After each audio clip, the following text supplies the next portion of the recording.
Hi, Pixie. Are we live? Oh, hi, everybody. I'm what? You good? Yes, sir. Yes. All right. Hi, everybody. Welcome to the official podcast of the Mafikeng Digital Innovation Hub. I go by the name of Lisette Silke, and two things brought us here today. I just wanted to be part of the podcast and to announce the official launch of the Mafikeng Digital Innovation Hub Cisco Networking Center. So, this hub that you guys keep on hearing about has opened another hub, for everybody who's like interested in upskilling their skills. We're looking at SMEs, we're looking to support everybody who just wants to be innovative and who just wants to maneuver around the space of innovation and technology. So if you're a student, if you are an SME, agricultural sector, and is it fine if I read it from my notes, Pixie? That'll also be fine. So we're broadcasting actually live from Leopard Park, and we have quite a number of people here joining us. So everybody's sitting in. Oh, look at our CEO. He's so serious. All right, guys, if you want to join me, please do follow our Facebook page, Mafikeng Digital Innovation Hub, and then live stream. If you couldn't RSVP on time, it's okay. You can come join us here. I mean, we can have a conversation. I also actually wanted to have a conversation with SMEs, like especially in the tech industry. I just have one question for them. Why technology? Why don't you just like, oh yeah, go coding, and then just so like you said, like, man, come on. Why technology? Because technology is quite complex, it's vast, it's ever changing, it's fast. And why would they actually want to tap in that? So we'll be looking at such conversations, we'll be exploring something in particular se leng gore nna sang tshwenya mo moeng ka re ga ke tse gore innovation ke eng, but we'll hear also from our guests. People are going to be joining me, like different people from different organizations, different professions. Even I'm actually eyeing on our engineers. Yeah, I want to talk to our engineers. I want to hear what they have to say, because every day I see them and I never ever ever get a chance to ask them what is innovation. But anyway, to those that have tuned in, thank you very much. We are looking. We'll be Pixie. Who will I be handing over to? Because it seems like I'll be doing this thing. Or should I come and drag you out of the control room? For now, let's just continue. I will go barring kana on the other side. Oh, perfect, even. Let's just hear from their side. And I hope everything is just great. All right, so first up, we have Commissioner. I'm sure everyone knows Commissioner Joseph Ngaba is quite an influential man in these provinces. So, Commissioner, I'm going to hand over to you to our opening.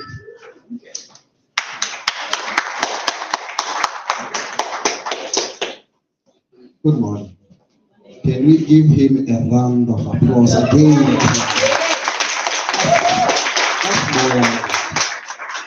That's more like. Thank you very much. Welcome. For all those who are not from the province, let me take this time to welcome you in Northwest Province.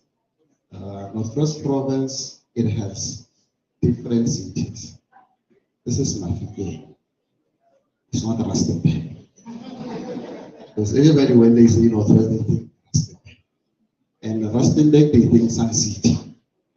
Okay. This is Mafike. It's the capital city of Northwest Province. I know it doesn't look like it, but it is. The reason why we are here is because we want to make sure that it actually looks like the capital city of this province. That is why we have initiatives like this ones to make sure that we actually upgrade the status of this town. Because for us, Lavina, I see you. Thank you. You see, for us, as innovators, as entrepreneurs, we normally look amongst ourselves to say, how do we develop? It's not all about government to us. It's about us as innovators, as entrepreneurs. To say, how do we assist government to make sure that we can get things right? So I know I can speak forever, but let me take this time and welcome you all, particularly Ms. Nagel. Thank you very much. Okay. I know that it took us like forever to get this thing right. We started having conversation just before COVID. Yeah, just before COVID, and COVID came, and then you had to pause everything. But now I'm glad that you're here. So I see DTEC, also CETA, see a whole lot of departments as well here. So we all welcome you. Please feel at home, because this is your home.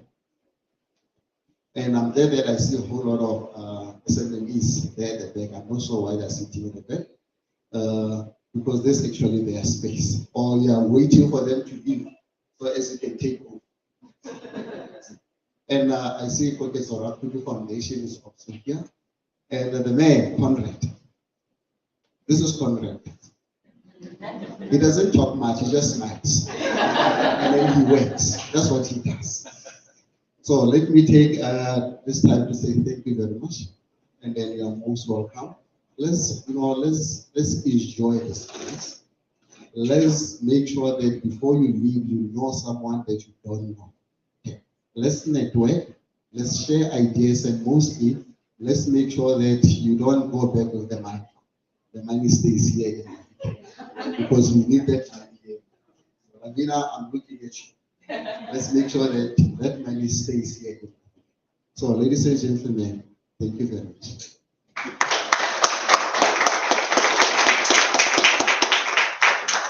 Thank you, Commissioner. Next up, I'd like to invite one of our own, our General Manager, Magedeng Bosley. Thank you so much. You will love that.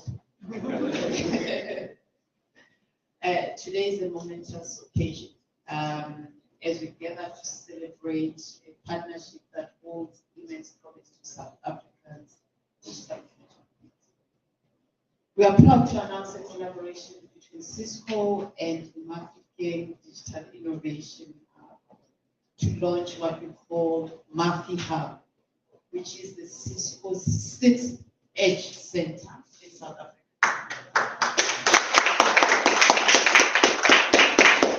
Mafi Hub represents a significant step forward in our commitment to driving digital innovation and fostering economic growth in South Africa's Northwest Province.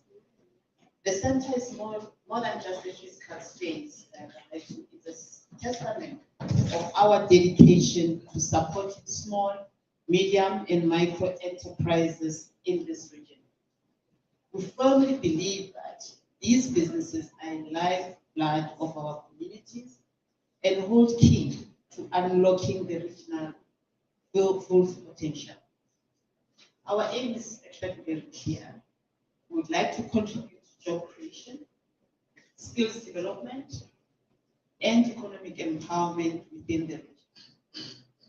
By offering SMMEs access to this cutting-edge technology, mentorship, and networking opportunities, we hope to see seeds of innovation flourish into prosperous businesses in this region. Through our Cisco Country Digital Acceleration Program and strategic partnership with our government and leadership and alignment to our national digital agenda, we are investing in the future of South Africa, striving to empower its people through skills and knowledge, so that they succeed in the rapid evolution of our digital landscape. Our purpose is to power an inclusive future for all, ensuring that we do not leave anyone behind. And therefore, by this commitment today, this extends beyond business communities. Our Cisco Networking Academy will extend to the youth of this region. Mapi Hub will also serve as a hub for learning and skills development. Our goal is to upskill the youth of this province by equipping them with digital skills necessary for future. We understand that the youth is a backbone of every nation, and by nurturing their talent, we hope to create a skilled workforce which is capable of a bright future. We are really thrilled about this partnership, and looking forward to ensuring that this hub is going to unlock the full value of this region. And we would like to see all those businesses flourish in this region. And thank you so much. May you enjoy this day.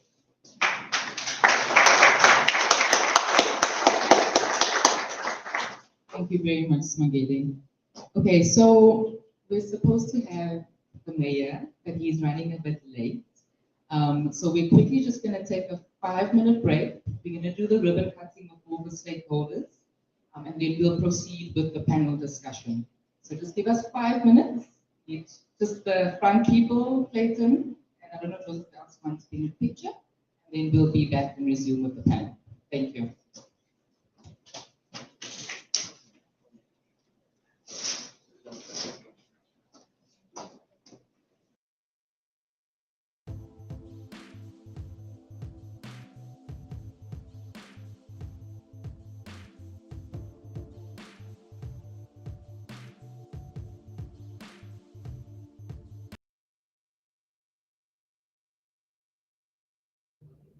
All right, guys, thank you. To those who are streaming live, thank you. It's a pleasure to host you. We are broadcasting live from Mafikeng Leopard Park. I feel like the weather is really nice. It's like, I don't know.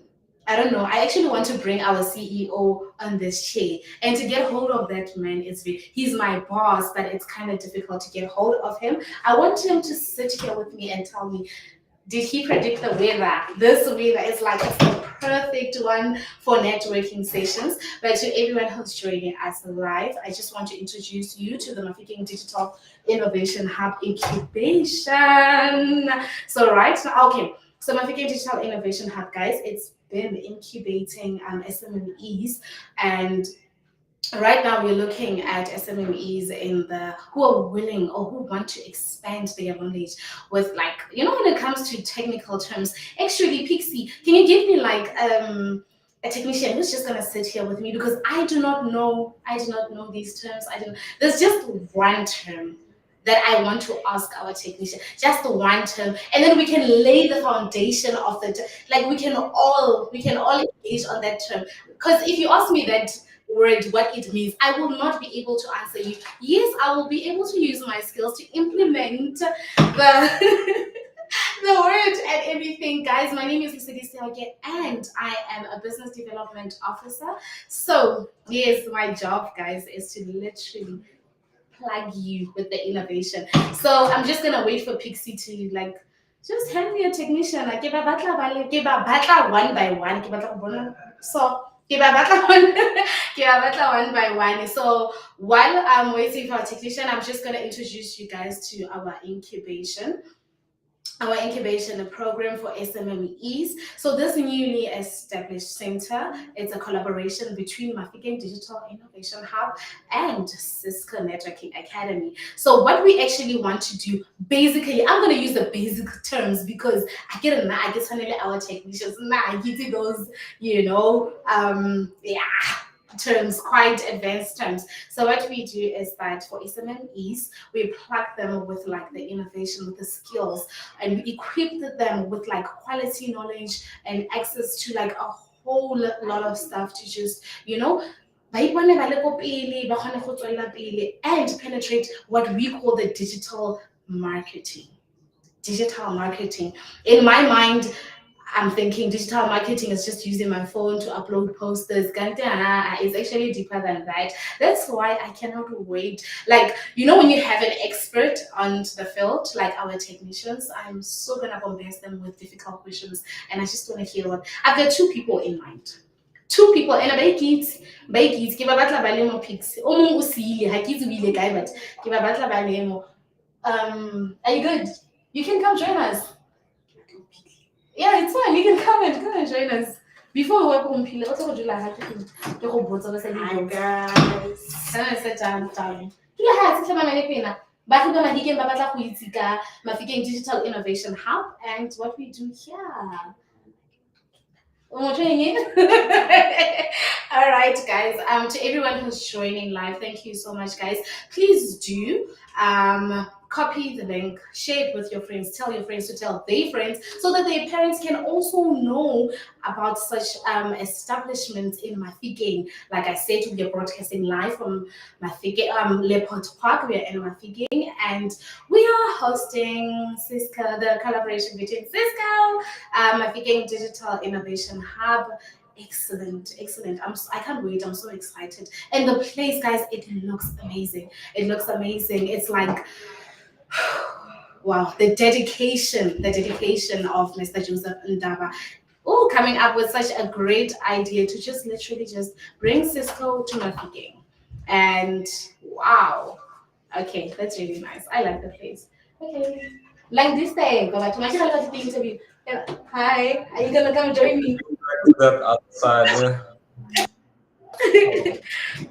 right. Hi, Pixie. How are you? Yeah.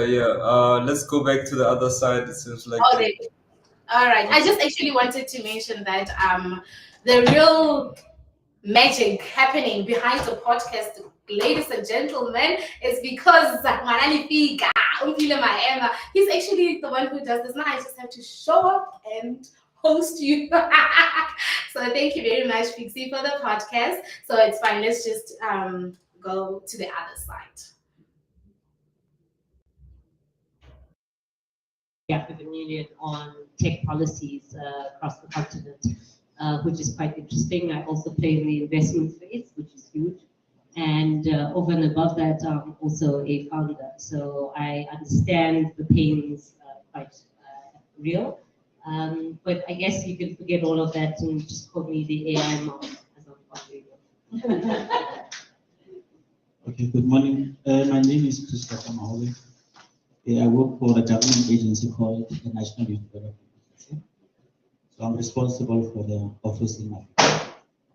So I think, look, part of our responsibility is to ensure that young people who are coming through the innovation hub, how do we assist them? But also, for us as an agency also is a question of how then do we digitize most of the services that young people are offering. I'll make an example. We've got one of our beneficiaries at the back there. He runs an accounting firm.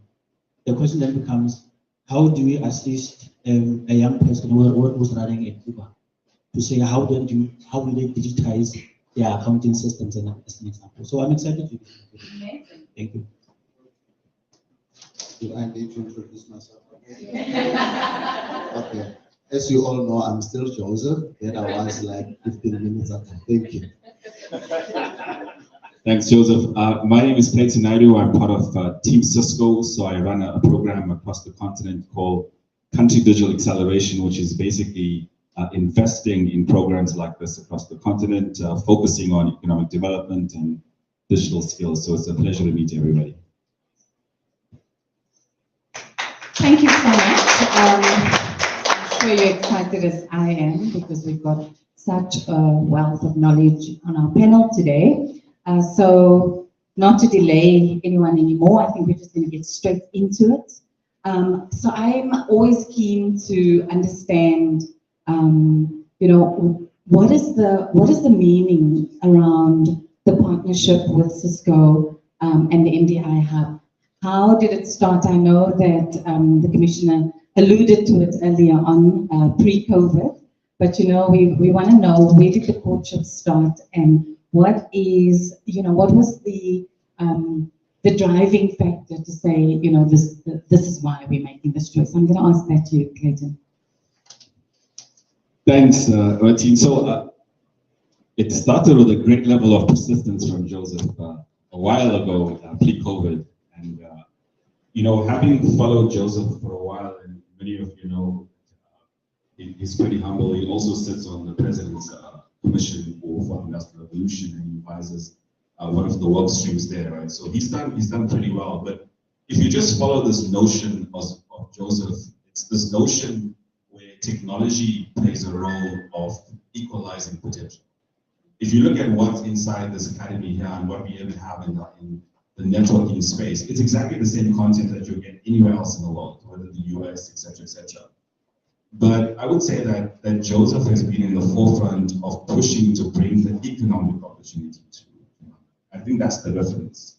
And that's why we at Cisco, as part of our pillars in country digital acceleration, economic development, skills development, I see no reason why we can't have a unicorn coming out of Africa in the mining and agriculture space. There's just no reason. There's no reason why we can't get an inspiring entrepreneur or founder in here that is coding AI solutions in agri-tech, in mining tech. They have all the tools available in this space right now. What's interesting about this space as well, it gives you the ability to use a individual collaboration to connect with anybody in the world, irrespective of the time zone. So we really brought the innovation here because we strongly believe we wanted to bring the economic opportunity here to Africa, and I think it's going to be hugely successful. That's how I see the partnership. We took a bet not only on Joseph, but I think we took a bet on the entire community linked to our strategy. Right? So it's a pleasure to partner, and we're looking forward to seeing the impact.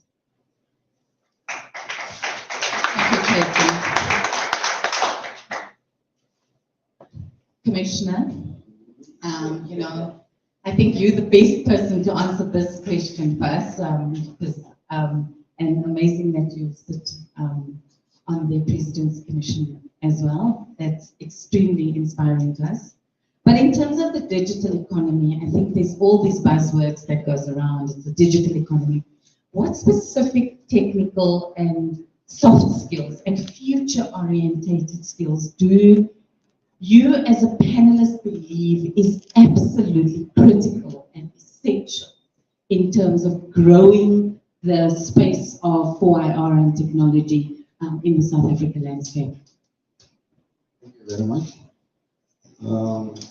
I know people are expecting me to speak about these big technologies, but I'm going to start with the most simplest one: digital literacy. Digital literacy. That is one of the main skills that we actually need, because I know right now we are looking at skills like everybody's talking about AI, everybody's talking about virtual reality, your augmented reality. But I always look back to say, let's look in the province that I am from. We are one of the most rural provinces. So we talk about this big AI, your big data. People actually don't understand because they don't have a basic digital literacy skill. You see? So I think that is actually where we need to start. We need to start with this basic skill to say, how then do we put young people, how do we take our communities and then expose them to digital literacy? Some people cannot even use their phones. So mobile literacy is another skill that we need to actually start looking at to say, how then do we teach these guys to actually start using their cell phones so as they can better their lives? Because through the cell phone that you are sitting on, you can actually get it right. You can You don't need to go to the cafe to actually draft a CV. You have it on your phone. So basic skills like your literacy, we need to start there. And then when we go a notch up, we are not going to talk about smart cities, smart places, if we are not talking skills such as IoT. I was listening to our active premier when he was unpacking his plan of smart places, smart cities across the province. And then I was like, this is great. This is what we have been looking for as the province. But my fear was, do we have skills that will actually be able to drive the smart city? And then one of the key things, which is your IoT, we need to get guys that can actually be able to understand how to build, the IoT devices. And we need such skills. You see. And then obviously, I know that you are waiting for me to say AI. Okay, and AI. Such skills. And I always tell my team to say, your soft skills like creative and design thinking. That is one skill that you also need. Because if we are going to make it in this era, we need people that can creatively think. We need innovators that can actually say, I see a problem here, and then I am going to solve it. I am not waiting for government to come in because I have the skill to be able to do it. So we need to actually go back to the drawing board to say, how then do we push these basic skills? And then one other thing is, we need a skill, especially I was talking to the guys at the hub, we have guys that are on a program for cloud, which is one of the key things that you need. And then when we talk about cloud, we're running a program on digital literacy. And then we said, we need to start saving things on cloud. And someone say, what if it rains? For us who understand that this thing, it's easy to say, no, cloud, even if it rains, it won't affect it. But for someone who doesn't understand, it's the legit question. So, we need, cloud practitioners, the data engineers. We need those guys, because there is no way that we are going to make informed decisions without data. We need this guy that can be able to manipulate this data and give us real life solutions from the data that they're actually sitting. Because I always say when I run hackathon, please go to government and ask them for their data. And you never get it. And I always say we need that. You can just give us data for service delivery issues. From there, we'll be able, to unpack everything and say, these are the solutions that you can actually implement to solve basic things like service delivery. So we have a whole lot of skills, and that is why I am very direct to which skills that we are looking for, especially in this province, because we are a growing province. We are introducing all these technologies, so we need young people that can actually be able to take up the space. And for them to do that, they need the skills. Thank you. Thank you so much. Yeah, it's always amazing to hear that we always have to go back to basics, always back to grassroots level, because sometimes we get ahead of ourselves and we assume that everyone is on our page, but it's really comforting for us to learn from you, Commissioner, that we take into cognizance that there is a gap, and we need to start right at the bottom. We can't just assume. Christopher, the NYDA is critical to the development or the assistance in our youth entrepreneurship space. How do you believe that your organization can assist in bridging the digital skills gap, and how will your organization play a part, in the ecosystem of the Cisco and NDI Hub? Actually, I was thinking here. Normally, when you are invited to be on a panel, you are given a set of questions. You say, these are the possible questions that are going to the question. So I'm sitting here thinking to myself, Okay, next. Look, I think when you talk about the issue of the digital space, let me make a typical example. And we are into the development of small businesses. So you find that if you go into someone's profile, Facebook profile, they will say that these are I am selling the following items. When you look at the advert, beautiful. But when you go and visit the actual business, you'll see disaster. For us, I'm not an IT expert, but I think ever since we have joined forces with the commissioner, I'm starting to see a different view. We've got a young person whom we funded, we bought, they've got a partnership with BNP, steers and everything. So they, because of Mafiking, he is now in the process of trying to get a company who will assist him to develop an app. Let's say we are able to something like Uber Eats. Because sometimes for some of us, Uber Eats doesn't work. So obviously, when he told me that he's in the process of looking for the service provider, so he's looking for about 100,000 from us.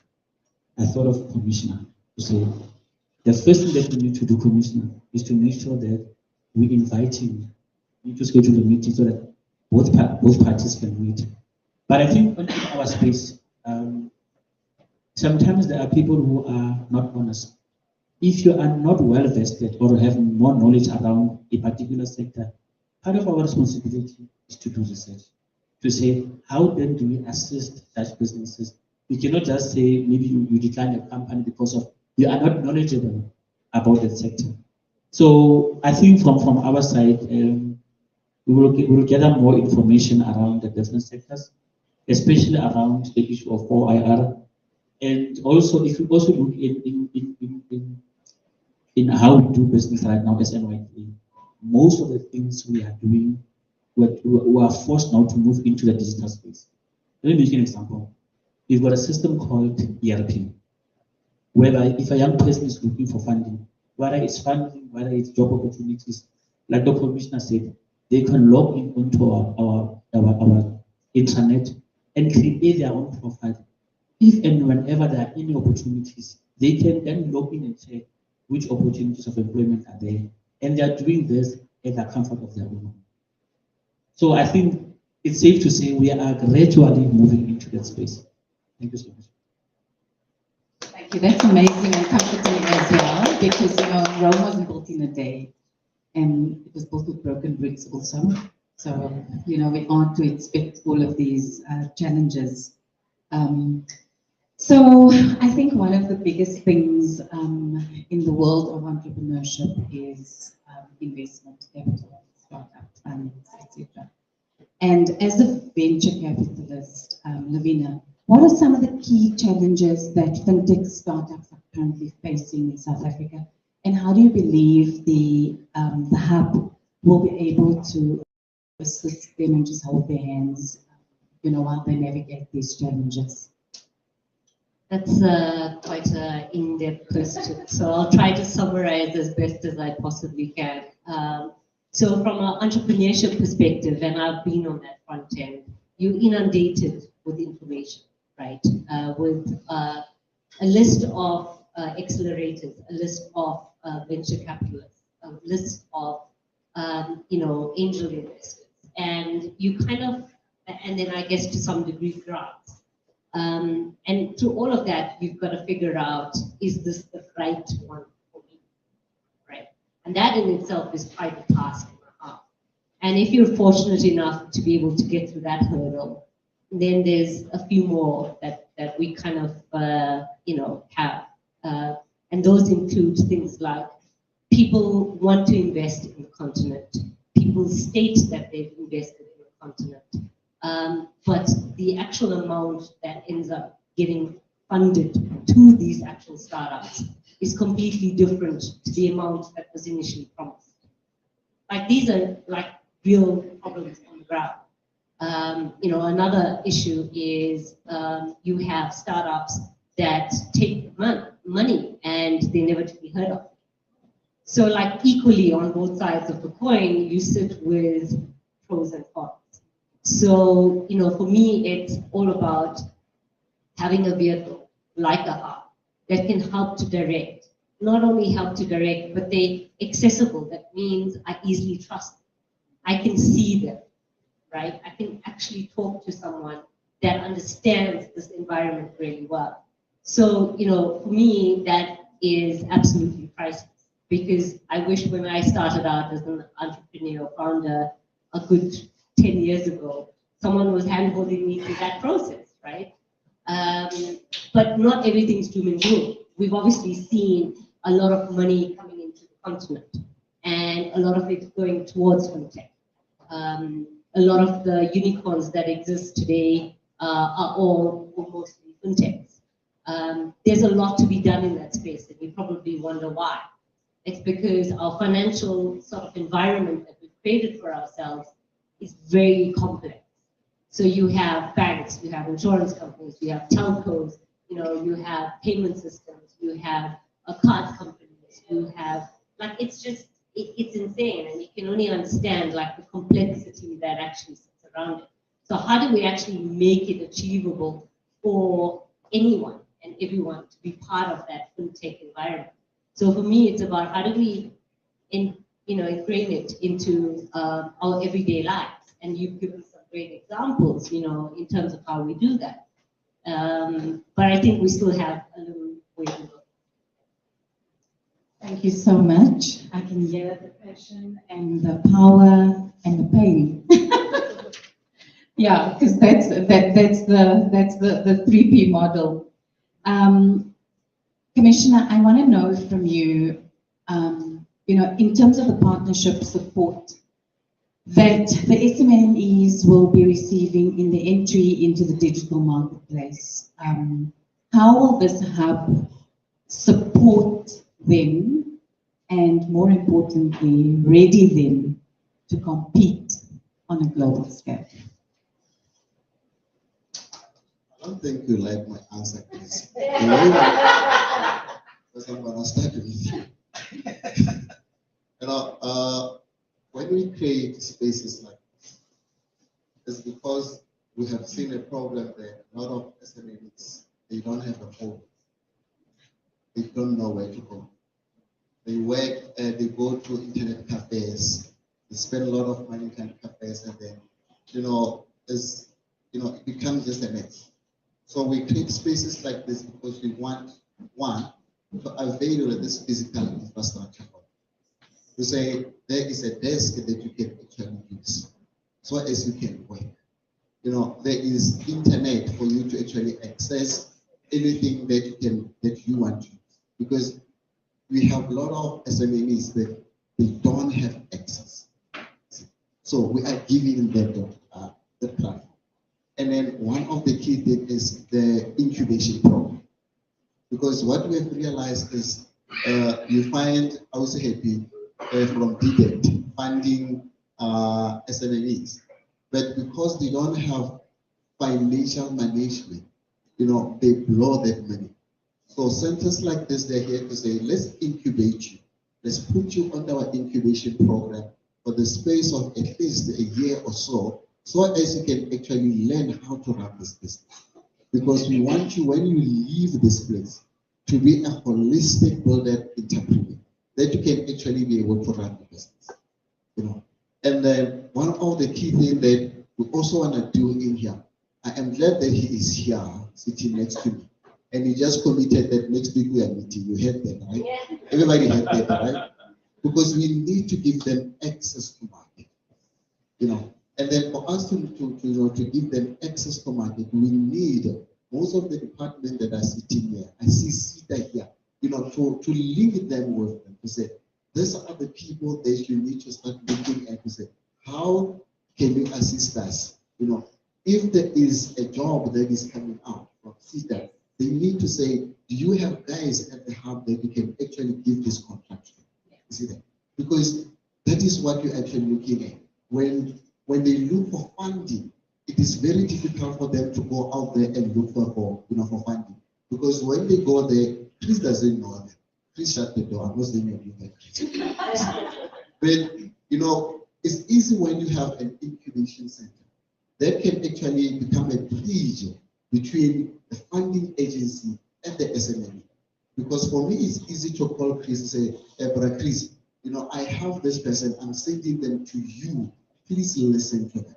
I'm not saying find them, but I'm saying please listen to them, and then you will decide what is that which you want to do. And if there's something that is still lacking, please send them back to us so as we can train them more, so as they can be funding ready. So spaces like this, we have spaces like this to make sure that these young people, they don't go through this journey alone, because it's a lonely journey. It's very lonely. To be an SMME or to be an innovator, it is not easy. I always listen to Alisa, she's from government. She say, young people must open businesses. Like, yeah, let's open businesses, but let's take them through incubation programs. One of the key things that you are giving is mentorship, and coaching, because most of these SMMEs, they don't have mentors. They don't know what to do. They get stuck and then they just give up. So spaces like this is you get mentors that are sitting here. Let's connect you with this guy so as they can actually guide you to say, if you are going through this, this is what you can do because I've been there. We have issues again when coming to legal, and I'm glad that Secretary is also here. Because that is another issue that you are sitting with. Compliance becomes a very serious issue when coming to business. You see, I see DCDT and NYDA, they say, So it is seriously a serious issue. That most of these SMEs, because they are overwhelmed, they do everything by themselves. Certain things, they just fall off the cracks. Things like your compliance. So spaces like this, we are here to say, Karabo, can you please help this person to make sure that they are compliant? Legal issues, make sure that they actually understand how to, put together contracts, things like those. So spaces like this, it's not all about technology, but it also have the soft skills that you actually give into this. Basic things like pitching. Because we hosted pitching with Department of Small Business is a month back or 3 weeks back. And when we were actually going through the process of choosing the people that will represent the district, it was painful for me to see that most of the SMEs, they don't know how to pitch. So they cannot be able to present their story to the investors. And I know that Lavina, when someone doesn't know how to pitch, they don't actually look at them. So spaces like this, we are here to make sure that that journey becomes easy. Because right now, it is quite difficult to be an SME, not only in Northwest, but in the whole of South Africa. But spaces like this, we are actually bringing hope to them to say, here is a space that we can actually offer you all these technologies, any help that you need. And I am glad because we also have Led Acad design with an academy. This academy is also here to make sure that we now develop the skills that are needed in the market. And I see Jito sitting here. I'm calling everybody by their, where they come, because I know where they are coming from. To say we need those young people to come into our network and be skilled, because this is why we have a space like this. So thank you. As the Commissioner has come blaming and shaming here. Clayton, I just want to know quickly, what resources and support will Cisco be providing to SMEs through the incubation services offered through this partnership? Thanks. That's a good question. So let's just start with the space. Simugera mentioned that this is the 6th center that we have, but we also build spaces across the continent. So we have a center in Lagos, and we're looking at completing one in Kenya right now. All of the centers are connected in the same platform and have the same experience. So if you're an entrepreneur and you are going through a Cisco incubation program here in Africa, you can collaborate with any center across the continent using the technology. Basically, one one click of a button on immersive video, and you can bring them into a space. So the first resource that we provide is the technology that gives you access to subject matter expertise. Conrad is here, who's a technical leader that's sitting in Johannesburg, and most people want his time on, platform of collaboration. You could go into a space and book his time and start using that, and you could do that across the entire world. The second thing is you'll find that each room is unique because it's providing you a tool to bring customers that you can demonstrate a solution with. And that's essentially what we want to do at Cisco is you will hear from an entrepreneur that's been successful at Cisco is if you come into the space and you really focus and you go through the program, it starts from a basic 90-day program that goes up to 6 months. Within the first 90 days, we want you to send out a proposal to a customer here in African, and we want you to get an order because you'll be fully capable to deliver a solution from basic infrastructure to Wi-Fi to a security solution, in any size of business, right? So that's basically what we want to do. So the platform is available, but also the technology is available to support you along the way. I think the power that Joseph will bring together with the rest of the team is here is this concept of go-to-market and helping you package solutions commercially. I think this is where we find that incubators or accelerators like the MGI Hub provides valuable insights to entrepreneurs around packaging, access to credit, and those kind of things. So we're looking forward. I think in conclusion, I'm hoping to see at least 4 to 5 very successful Cisco partners here. Just to give you some examples, and these are not made up stats. On a first cohort, we saw SMEs going from trading, under $50,000, and now they're trading up to hundreds of millions of dollars, over a period of time, right? So we see them, creating the amount of jobs that is desperately needed here in the country. But more importantly, they've built, now enterprise business, so they're no longer SMEs. Right? So we're looking forward to what's to come here. Thanks so much, Lavina. I'm going to ask a very wide question again. I know I could sit and chat with you for hours, but I just want to know from you, in terms of fintech, what role can fintech play in driving innovation and economic growth, particularly in the Northwest Province, and how do you see this partnership between Cisco and the Hub supporting this process? Okay, so I like wide questions because it gives me flexibility to kind of swing the pendulum. But I think from a tangible experience or from a tangible example, we know, for example, in India, they have every vendor on every street in any part of the entire country literally has access to some form of digitization. So you can literally pay a vendor on the street through a QR code. So that's possible today. Now that's unlocking an economy, right? As an example, which is huge. You have obviously the success stories of M-Pesa that has unlocked quite a different market from an economic standpoint for the continent. And I believe that, within the spectrum of fintech itself, there's a lot of emerging sides that's coming out, like InsurTech, like ReguTech. These are your compliance issues that you spoke around. It's how do you get access to, or how do you develop an insurance product for someone that only can or only earns maybe 100 Rand a month?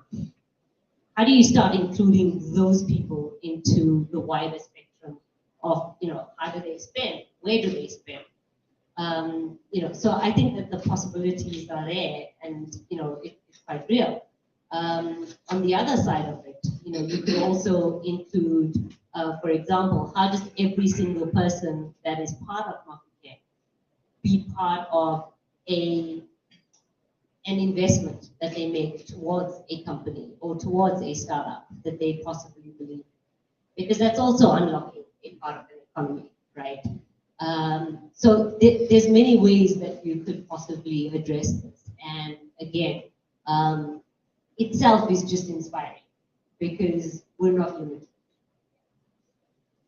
Thank you so much. I'm so excited. I mean, the opportunities are endless, and I really believe that the Commissioner and this hub is going to make big strides within the Northwest. So, you know, I'm going to ask one last question, and then I'm going to hand over to you guys, to the floor, to ask the panelists some questions. But Clayton, can you please speak to Cisco's commitment to power an inclusive future, where internet connectivity is not a barrier to social and economic progress? So our, you know, often companies put out a purpose statement and it just is a statement. If you look at Cisco's purpose statement, which is Power an Inclusive Future for All, we actually have a very robust strategy around that. And we're looking, when you think about Power an Inclusive Future and you think about internet economics and how many people don't have access to internet around the world, I think the number is something like 3 billion, and you know, it keeps staying 3 billion every time I go to a panelist. It keeps staying, it doesn't change. But let's just start with our product design and what we're doing as a company is we are even designing our product with chipsets built into it, just to get a little bit technical, that makes internet cheaper for service providers. Because ultimately you get your internet through a service provider, or it's a mobile service provider, an ISP. So if we can provide them technology that will help them drive down the cost and in turn, you know, the consumer benefit. So that's the one aspect in our purpose statement. If you look at the other things that we are focusing on in terms of inclusivity is we're making it a mission through our networking academy, which you know, which Joe has brought up. In South Africa alone, per year on average, we train almost 93,000 students on average. Cumulatively, we train almost 257,000. You know, across the world, cumulatively, we train 17 million. So it's a large-scale edtech that's sitting in there. But what's interesting about a digital skill, by the way, which is available for free, you know, anybody can come in and get a certified course. And just to give you an example, a practical example linked to the purpose statement on inclusivity is, there's no reason, again, I'm often using the statement here in Mafeking, why we can't create a knowledge hub in Mafeking on cybersecurity students that are aggregated in the hub that are providing cybersecurity skills to somewhere in a metro area or somewhere else in the world. It's absolutely possible because we just can't train enough cybersecurity engineers right now. So if you train 20 of the best cybersecurity engineers right here now that graduate with this academy, they can sit in those desks and you can create a cybersecurity operations center and you can offer that service to anywhere in the world, you know, to monitor threat intelligence, right? So those are very practical examples of how we're breaking down the barriers into a purpose statement of Power an Inclusive Future for All. You know, I will end by saying, and having come from a marginalized community myself, looking at what internet has done to provide or equalize potential, I would say, is incredible. I mean, anybody with a smartphone right now who has access to content can be just as capable and competent than anybody going to an Ivy League school in the US. What we have a moral responsibility to do is bring the economic opportunity, which is what we've done here. So again, I think with Joseph at the seat of this hub, I think it's going to be really, really powerful. I almost think it's going to be more impactful than some of the hubs we have in the big metro, because there's just a desire and a willingness to push forward here, right? So that's how I see it happening. Thank you so much. I totally agree, and not because, you know, I'm very biased towards the group of people here. And I know I shouldn't be, but we are, but thank you very much. The passion, the drive, and just the commitment from both parties is quite important to make this a success. I am going to open up to the floor to ask a few questions. So if you can just raise your hand if you have a question to any of the panelists.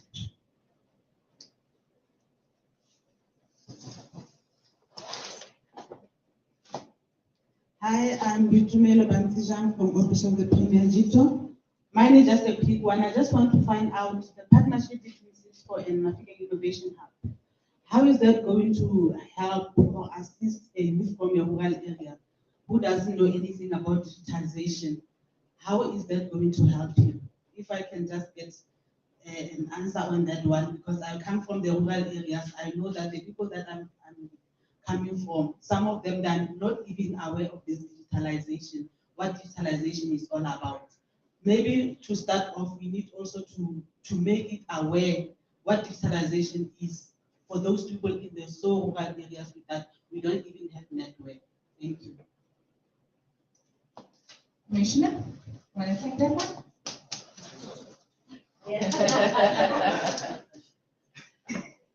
Okay, thank you very much. Thank you, Sister. Yeah, Northwest, I think, is 98% rural.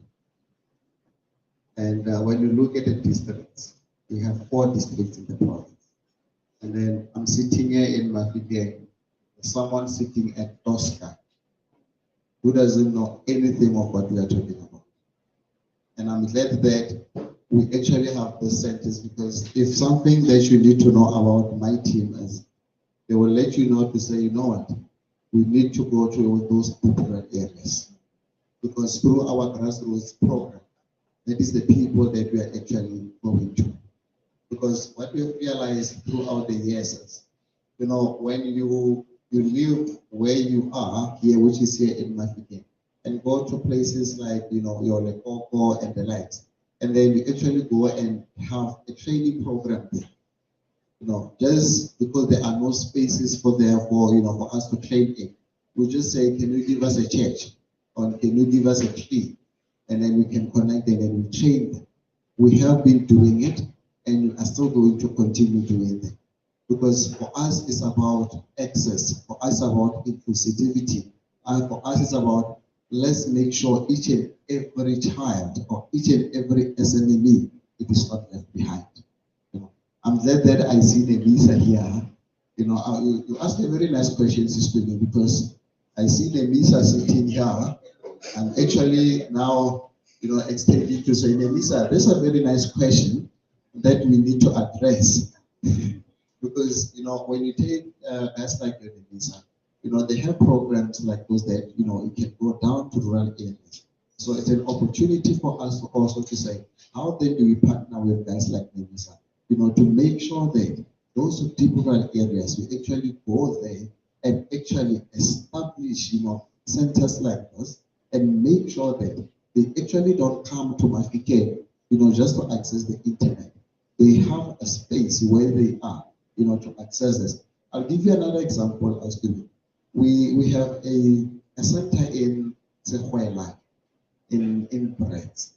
It's a very much rural area. So we went there and we opened a center. So I'm looking at the center. This is big and smart. That one is just a classroom within a school. Because we said we want to come to rural areas and change their lives within the rural areas. You know, when you take courses in Medicaid, those are the things that we need now to take for them. You know, because I know that I have a team that normally, you know, go and do trainings around. You know, one of the things is take the laptops, go there, you know, set up there and train these young people. Because if we want good SMEs, we need to start from the ground. So, Lenisa, NYDA, you know, and you know, the other thing that, you know, based on that I need, you know, to touch on is the partnership with the municipalities. You know, because for us to access these young people, we need the assistance from the municipality. It's a pity that the mayor has not arrived. I was gonna actually I was gonna ask him to actually assist us, you know, with the councillors, to say, councillors, when we go to them, please open up your doors so as you can come in and assist. We are not in competition, but we want to assist. Because when you go to, you know, to these rural areas, you need to go through the councillor, you need to go through the horsey, you know, to actually run this program. But at times we find it's quite difficult for us to actually penetrate, you know, these places. So, it goes to the municipality to say, municipality, can we work together to make sure that we can be able to go to those rural areas and then train these young people, expose them to digitalization, expose them to 4IR, expose them to courses that we have within our neighborhood. Thank you, Commissioner. I'm loving that you're keeping the spirit of stronger together alive, right? Are there any other questions? I may have to ask you to come up with that.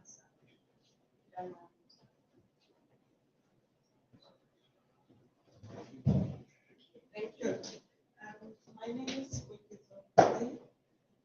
whilst we are waiting for the Department of Basic Education to structure a curriculum in digital literacy, what kind of initiatives is the hub taking to the schools around the Northwest Province in terms of the skills that Britain has talked about?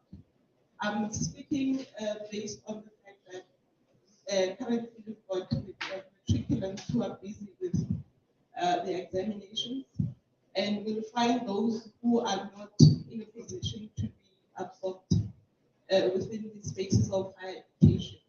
So Clayton has talked of free programs that can empower the youth with digital skills opportunities that Cisco is able to provide. So how do we spread this information to those youngsters who are without any hope of entering into the institution of higher learning with the free courses that you guys are able to provide? Thank you. Thank you so much. Clayton? Joseph wants me to take it, so you're gonna have to stay level with what I'm about to say. It's a great question, and we unpacked this when we did the country digital acceleration workshops together. So there's two formats in the Networking Academy content. The reason that we build out labs is because you start from the basic level of digital literacy and you go all the way up to certification. When you get to certification level, you would need some instructor helping you through some practical exams. Joseph has already 2 qualified instructors that will help you to go through certification. So that's the one aspect. The second aspect is, how do we take this to school? So let me just go back. I think one of the things we're looking to do is try to get cohorts of individuals. So even if they left school and they have some basic digital literacy, get them through cohorts. We can fit up to 20 in the classroom and we can run multiple cohorts. If we get those individuals that just finished a grade 12 into a certification, they can quickly get employed by a small business. We have Mike here, who is a small business partner that's deploying Wi-Fi in all the schools. He's always looking for engineers that have a CCNA, which is a Cisco certified network administrator, which you can get for free in the classroom if you go through the program. The second format we have, it's called Skills for All, which is a platform that you can access on your mobile phone or any device in which you have access to, right? So one of the things we're looking to do, even outside the hub, is how do we enter partnerships with other organizations to provide the Networking Academy content into the schooling system. I can tell you that every single TVET college in South Africa is a networking academy, so you can have access. On the basic education side, it is a journey, right? So we have to work with a school itself that is interested in deploying the Networking Academy content. The content is available. You don't necessarily need a hub to access the content, but the reason we have hubs like this is because we want to move individuals into higher skills. Our content is really focused on skills to job. Because to be honest, I mean, to just be digital literate, you're not gonna get a job, but we want to push you to get a technical certification. So that's what we're trying to do. So we can give you more information as we go through the Just to add on that, sorry. Just to add on that, we actually established a program called Future Makers. What we do on the program is we go to schools and then we bring like we'll take 10 schools and take 5 kids from each and every school, and we put them through a hackathon for the whole day, so as we can actually introduce them to these technologies. So through that program, we're actually reaching the schools. You see, we're actually reaching the schools to say, schools, we need to make sure that your kids also understand this. Because for me, it is not all about robotics and coding. This guy, they need to understand a lot of skills. You see that? Not only robotics and coding, they need to get a whole lot of skills. You see? So through those hackathons, we're actually assisting them to make sure that they can be exposed to such. Thank you so much. We have another question on the side. Thanks. Good morning to everybody. My name is Ibrahim Kayat, GM of Palm Telecoms, first Black-owned OEM in South Africa. Firstly, congratulations for this achievement.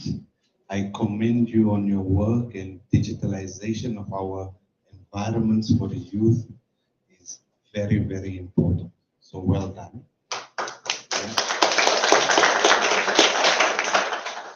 So I have a comment and a question.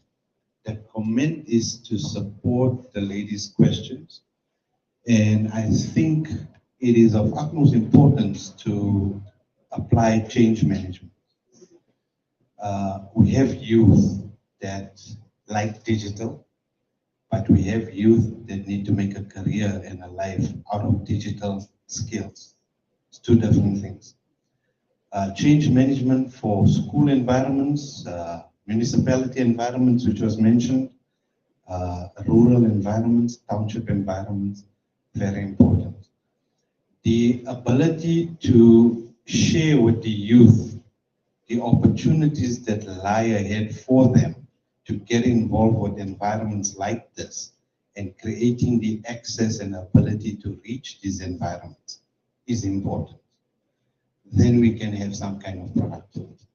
So just a supporting comment to everything else, and now I invite anybody on the panel to answer the question.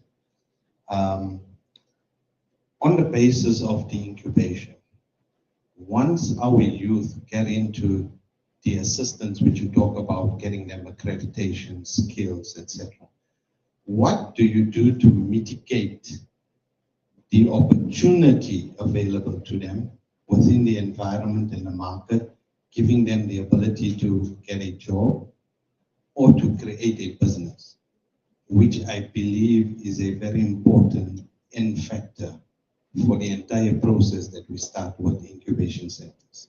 Thank you. Thank you.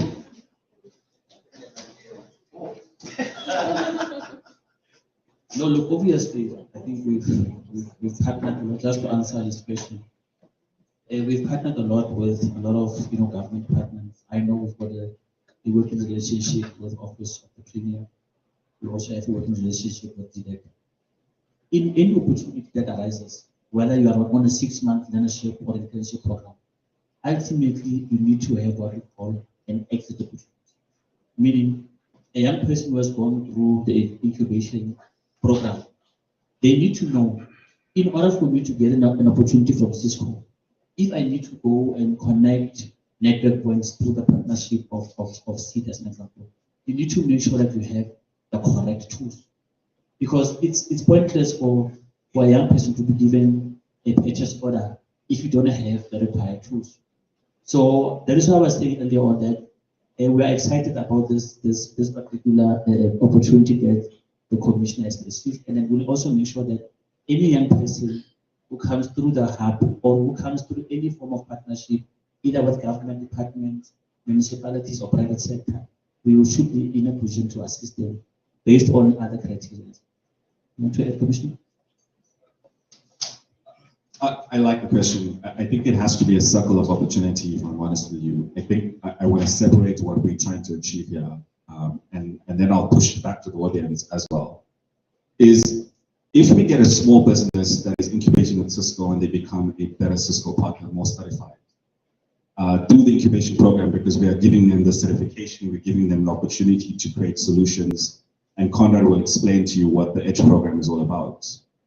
They will now go to market and will go to you as a customer and say to you, I want an order.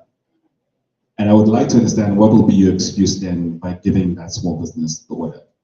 You know, is it technical skills? Is it access to market? Is it association with OEM?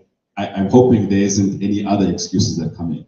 Now, why is it important that the economic transaction happens? Is because if the small business gets an order, they will have to gear up their business to create jobs. And they will look for graduates that come out of the networking academy. And the solution that we see here in this economy is basic internet connection through telecommunications. You know, installing Wi-Fi in schools, installing Wi-Fi in small business is a very robust technology that we are pioneering now with applications on top of it, which is Cisco Meraki that's been in the region, on the continent for a long time. You can start to program APIs. So you can get a small business that goes to a farm that put out the APIs and say, I'm going to digitize 1 or 2 processes in your farm to make you more efficient. Can you give me an order? You know, can I get skills? So I think it works in an ecosystem. I think the circle of opportunity has to be available, and everybody needs to have that seat at the table in that ecosystem for it to work. It can't work in isolation. But definitely one of the things we are focusing on is incubating the small business as a unique opportunity. We've seen it work across the world. We are training youth on digital skills, but I think you in the sector has a role to play by giving them access to the market. And access to money. Thank you so much. In the essence of time, I'm going to allow one last question from the floor. Anyone? No one? Okay. Mine is not a question, it's just a comment. I just want to thank the commissioner and the IFR for bringing this to Northwest, especially to Marikeng. I know that because it was not an overnight success. I see it multiplying, and I'm so excited. I wish them all of the best. We will support them. Thank you so much to our panelists. And once again, I'll just echo and say thank you so much for everything that's been done here. I can only imagine the sleepless nights of the last few days, but it's come together and now it's for it to multiply. Thank you.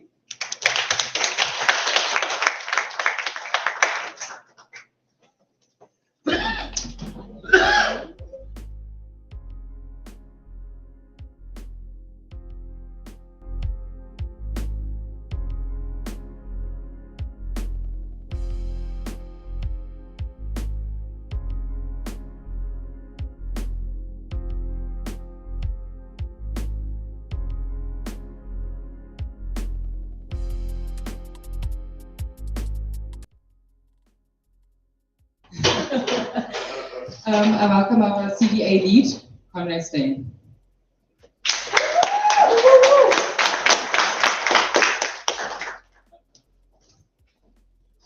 Thank you, everyone. Yeah, so I think from my side, new chapter actually in my career. I've been the CTO for Cisco and Sub-Saharan Africa for a while now, leading the engineering team and everything, and then decided to give all of that up after a year of looking after our country digital acceleration, which I like to say, a lead across Sub-Saharan Africa. And it's actually very nice. I mean, you know, the last year I think I learned quite a lot, giving back, making an impact in different areas, actually affects everybody's lives. And I think, you know, just listening to everybody this morning, it's good to see everybody's contributing and excited to come and share this opportunity. I think from my side, you know, just wanted to say, we've been doing this for 5 years now. We've seen quite tremendous impact. You'll hear from the success stories that we shared. I mean, we've seen SMEs grow into multinational organizations competing with large enterprises within this space. I think for us, you know, we kind of looked at all of the different environments, and I think, you know, you'll see our centers are branded as Cisco Edge. And it's all around creating an experience. And it's not just the experience for the SME, but it's what experience they can create for their actual customers. And on the back of that, it's really, how do we design these centers where you have all of these co-workspaces, we bring all of the technology, we close the digital divide so they have free internet access, as we've heard, and everybody's enjoying that as guests as well. So no limitations, it's open, you come in, you have access. You have access to all of our collaboration technologies, and you can join any meeting across Teams, Zoom, all of those platforms from the technology, and interact with your customers, partners, and other vendors. On the back of that, it's also, how do you take that infrastructure, knowledge that you get, and design solutions for your customers, bringing them into the center and showcase. You'll see a lot of the use cases that we have on the walls around the center, and everything talks about, the different aspects and using the Northwest province. Here, always top of mind, everybody, is security, right? And we'll see a lot of security focus, we'll see a lot of smart city focus around the center, and we'll be able to showcase a lot of that for you as well. And then ultimately, it's how do they take all of those solutions to market? And as you've heard from everybody, I think the biggest important thing here is everyone wants to earn money from it. That ultimately creates jobs and opportunity for new people to come into that space. So with that, listening to everybody today, I think we're kind of on the right track. And we've taken our program and split it into 3 key areas. The first part of it is really the incubation side of things. And that's where, we're looking at creating the next generation of Cisco channel partners. So bringing people in through the cohorts, incubating them, getting them certified, and through that process, allowing them access to all of these centers. As you heard, all of these centers are actually interconnected. So, even across Africa, and something I'll touch on a bit later on is actually a model that might work within the Northwest province on how we leverage other departments all integrated into our ecosystem as well. So in that side of things, bringing all that together, I think the second part of it is also understanding that not everybody wants to be a Cisco authorized reseller, sell hardware, everything else. And not everybody is an SME organization of multiple people. We have a lot of single startups focused around software, people driving innovative solutions. And if we look at the continent of Africa, I always get this question, and someday will back me on this, why is Africa different? Because we are. We develop solutions that addresses our local needs. If you look at the rest of the world, people don't know about medical, medicine transport, cooler environments, etc. And I'm happy to say Cisco is part of our Global Innovation Challenge every year. It's been won by Africans in the last 4 years across the continent, just for innovative solutions that addresses the needs we have. And I think we understand that. And we have an entire program called DevNet, which is our developer network, also offers specialization that we bring into our networking academy.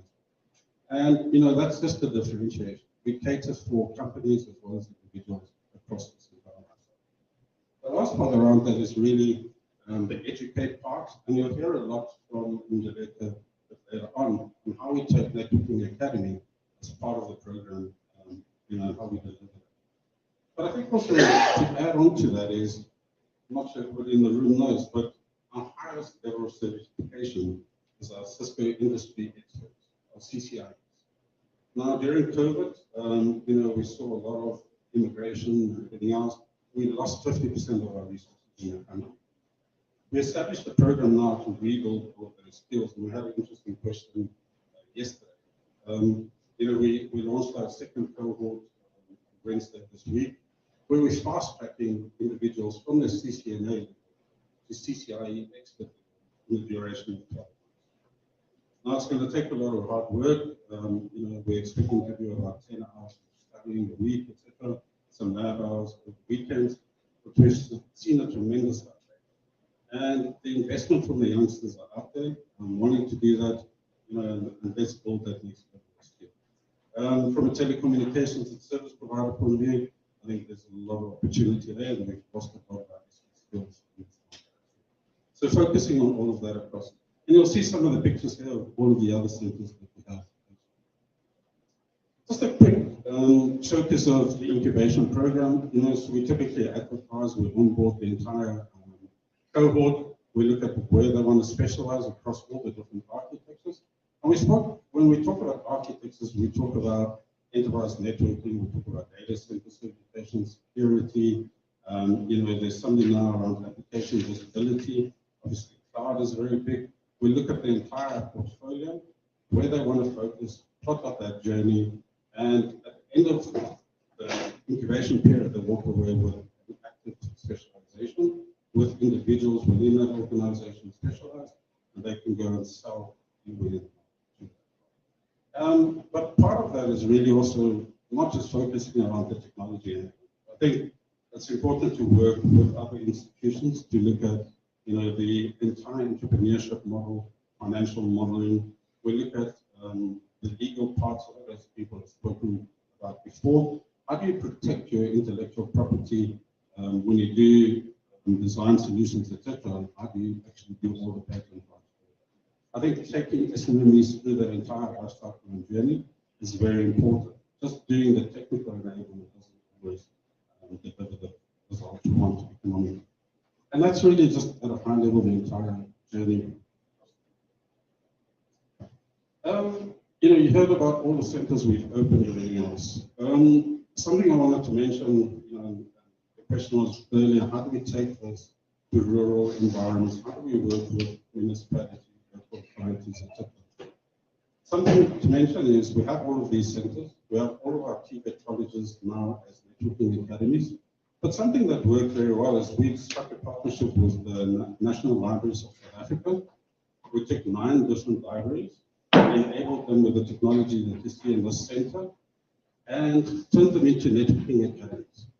We trained 36 librarians to become networking academy instructors. Now, everybody will ask, why is that relevant? They went back to their library, and now suddenly they registered 36 additional networking academies in those centers in their libraries. And the model just continues to grow. We're expanding all of these libraries to become networking academies wherever they're located, and then to deliver all of the content to the networking academy within those centers. I'll give you a bit of a use case in the stat. I mean, in one of the libraries now, when they run a cohort of 20 students, they get anything up to 450 per cohort. And we expanded that now just to a couple of workspace areas. People coming in to update their CVs, etc. Once they've gone through this, and Sharon Delec will talk about the job talk or everything else later on, it's become very, very important. That's really just how we focus around all the centers, the program that we drive, everything else. With that, I'll be back to you.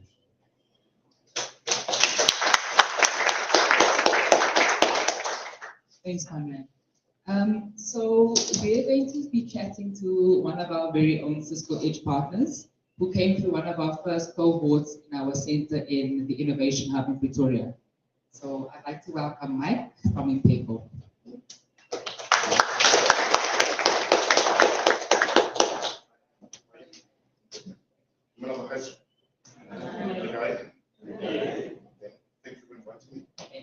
So first of all, tell us about Impeco, tell us about yourself and how you started. Impeco started in 2012. We are an ICT company. We started off as a hardware company and we were providing services in cabling, fiber optics, and all that.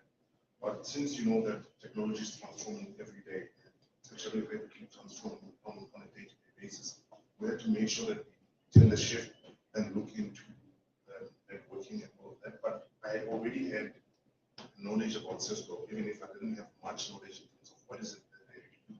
You know, and I looked into Cisco and I started being a Cisco partner in about 2015, trying to raise the rates, even if I was providing services here and there. And we came into the Edge, I think, in 2018. And wow, what an amazing experience. What an amazing experience. Tell us, how did you hear about the Edge program and what are the benefits with the training and the space provided for people? Okay, I saw the Edge program actually on the internet. I usually watch the news on the internet, so I saw that there was a program, it was an NPP ambassador, whereby you could have people that could apply to be ambassadors, youth ambassadors in that way. And Cisco was basically paying funding that through Minister Shakai. So that's when I joined the program, and I was actually ambassador. And because I was already a Cisco partner, it made sense for me to collaborate with Cisco. And that's when we started getting involved in the Edge program as well. And when the Edge Center was opened up in Pretoria, I didn't have an office at all. So I used to go there, sit there almost daily, just to make sure that we had the internet, you have hotel lights there, you have everything else. That's where the whole thing turned out. I'm glad that there's someone who can testify that the space actually works for SMEs, not just the walls. Yes, yes. And tell us, how has the training benefited your staff? Maybe you can also start with how many staff you start with and where people is today with the number of resources you have. It's a great journey that we've traveled. I mean, we started with 3 employees, and those employees basically were not even permanent employees. And we moved from 3 to 7, from 7 to 15, from 15 to 28. Yes. So I think one of the key things that I would take, especially from the Edge Center, was that the fact that your employees are welcome there. You have an Edge Center ambassador, welcome your employees, and give them a background to say, this is Mike, this is what he's doing, this is what the plan is for the company, this is what we think that he should be focusing on. And that's exactly what we do. We said to our ambassador, we have 3 employees, we'd like to upskill them on 1 to 3. And this is the vision for the company, because I think it's very important, especially as a small, medium enterprise, to say, what is your vision? Where are you going? And how to get there? And it's a bit complex to say how to get there, because that's where you start getting to need the Edge Center to say, this is how we can be able to give you guidelines of what courses that you need to do to be able to reach into this. Yes.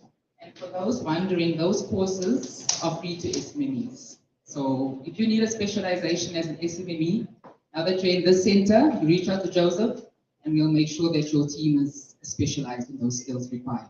Okay.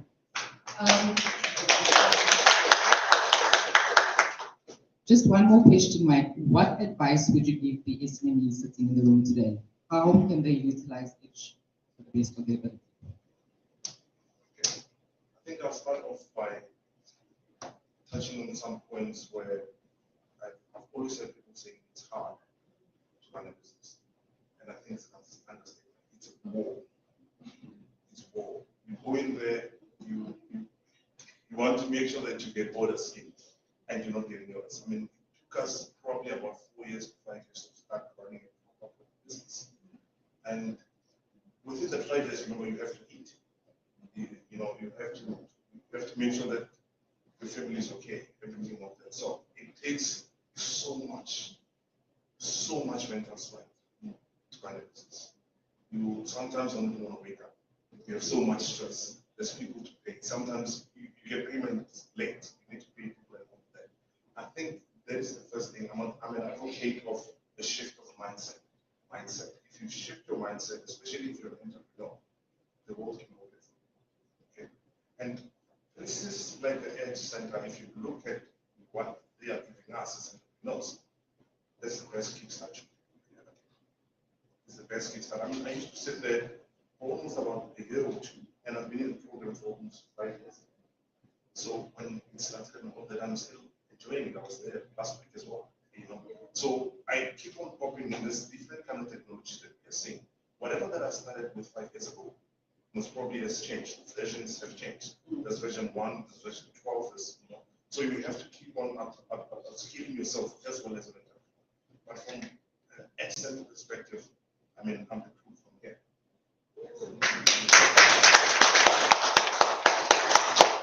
Thank you, Mike. And then just one more thing. So as you heard, Mike's been a part of our program. He's part of the Furniture Innovation Hub. But what Cisco does is, once we've developed these spaces, over a few years, we hand them back. So eventually this will be Joseph's space, and he'll be running it because he knows how to run it. But just like the one in the Innovation Hub, Mike is actually going to take it over. That's going to be his new office. He put a proposal together, and he's spoken to everyone at the Innovation Hub. And I think we're just a few short steps away to that becoming your new Impeco offices, right? So congratulations.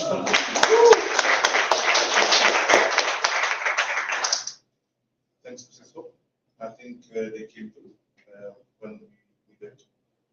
It's confusing when you're studying a business, and there's a lot of technologies that you go through, and you have to research and make sure you know what you want. But I think from a Cisco point of view, they came through in such a way where our business is growing. I mean, right now we provide our services in Sub-Saharan Africa, which is a big thing, and I'm quite happy with regards to that as well. So what I'd like to say in a nutshell is that keep on trying, keep on pushing. It's quite hard, but you'll get there. Sure. Thank you very much. Okay, so we've heard about the Cisco Networking Academy. We're just going to speak to, Deleka is going to speak to you all. He's going to give you just a few more insights around our global stats, around our country stats, and just what it is NetAcad offers. And then after that, we will are blessed to. Can we do that? Okay, we're actually going to pause. We're going to have Joseph introduce the menu.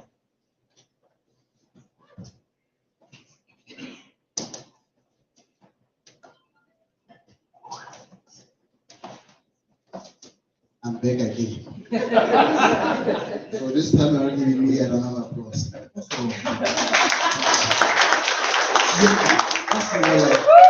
more like it. Okay, thank you very much. Like we told you that the mayor of Mahikeng will be joining us. And then I know that it's Tuesday level right now. You know, it's Friday in the province, Friday the Tuesday level.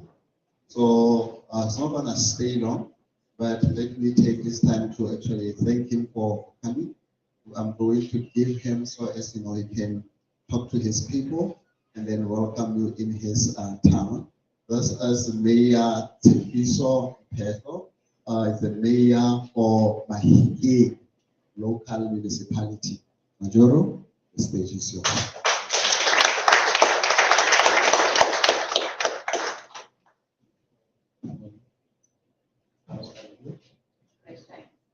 Okay. Do we have people as the robots in the house? Everybody's holding the guy. Okay, but we can have a one. I see my colleagues a lot of emergencies. After here, I should turn another one as well. I just came here to wish you very much. All the stakeholders that are here, I think I've noted Cisco, others which we didn't get their names as well. What's important, what we need to do for Mr. Lava here? Can we try to change the face of my here? Those who are not from around, it's more the rural town. As you know, we have about 100 rural villages. Only the urban areas, only 20%. These places have to make sure that technology stays on times. I was asking him earlier about the incubation hub, two of them, the other one in town, the other one in Majamat. So how do they work and try to use technology, especially in our townships and villages as well? That's the most important thing. Now, I have thanked him our Elon Musk. Especially compared to about Elon Musk. Two of the richest person in the world was born in South Africa. All his discoveries were just perfect. Started with the PayPal, purchasing online. He has his own car, Tesla, SpaceX, a foreign company. I speak as if I'm a technological person. I know as well. When we have to report either the pet pest, the streets light not working. At times we are experiencing a cable of bad work because stealing cables from the street lights. We really can't really fixing those challenges. We're thinking of doing the alternative. Instead of using the wires, why don't we use the solar panels to light the streets? These are part of the things that we're really hoping that centers such as this will be able to help the government as well. Just 3 kilometers from here, it's a water to the Botswana, which connects South Africa to Sudden. We don't even have the way bridge. Now the trucks are missing up the road. We can't even clearly calculate or get the numbers of the trucks that are passing in. Something maybe that we should be having an assignment on how to deal about those things. A lot of things are happening. How do we monitor those things? That's not. But we can't do much as government alone. Because much of how we inherited our institutions, like I was saying to him earlier, we inherited collapsed institutions. Mainly what happened in the past, the famous word being corruption. I hope I'm able to sound boring. We've seen Mahikane being on the headlines at Zondo Commission, how the airport was functioning and the airport post, how my municipality sent more than 80 million to a mutual bank. But these are part of the challenges that we have to rebuild or we can plan ahead for the future. But we're going to rely on as the stakeholders of government. I was saying to Mr. Lala here that he met with the president last year, 4th of March. He gave him the trust that we have government to take the in the center of science and technology. That's where we should be heading, irrespective of the development of the town. Whether it be a rural town or a modernized metropolitan city. But we have to at least try to digitalize everything. Just earlier we were talking to troops from Nigeria, Lagos. Now you see how simple it is. Just hear my game, you can just get someone in Nigeria and talk to him as if he's just around the corner. This is what we want as well. Meetings is one thing that we learned from COVID as well. Currently, as we speak, people do not travel long distances to just attend a 30-minute meeting. You can just do it digitally. But let me just wish you well and hope that we're going to share ideas and perhaps maybe because I'm going to leave now due to other responsibilities. I just have to visit the center just to see around what's happening, or maybe when I finish with my meeting, I'll just pass by here, just go around. You know how much I love the issues of technology. And hopefully, like Mr. Naidu was saying, I need a similar technology here in my office. So I can see what's happening. Yeah. We need these things, we don't have them. And we have turned our government into be. Insecurity. When we have a partners or anything, just be here with the stress. Then we know how to respond quickly. Now we just intimacy by a school age. Things have to be practical, wasting a lot of money. Not only wasting money, but also boring. Perhaps we have to even enjoy our work when we do certain things. But let me wish you well again. The last time, because I know that I've been using the word many times, and I hope that we just see each other soon. Please let's make sure that our connection and working relations should not just end here and continue with all the centers that we have been observing your work as well. And I've been visiting your centers unaware just to see what's happening, including the one in Majaman. So even though it's always, most of the times it's always closed. And I don't know why is it like that, but thank you so much. Once again, I hope you're going to enjoy your stay. Thank you so much.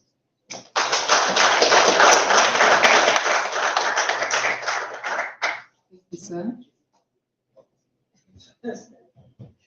So I've already introduced Ndleka, but Ndleka Steerman, welcome to the stage, and she'll be telling us about Metadata. Thank you.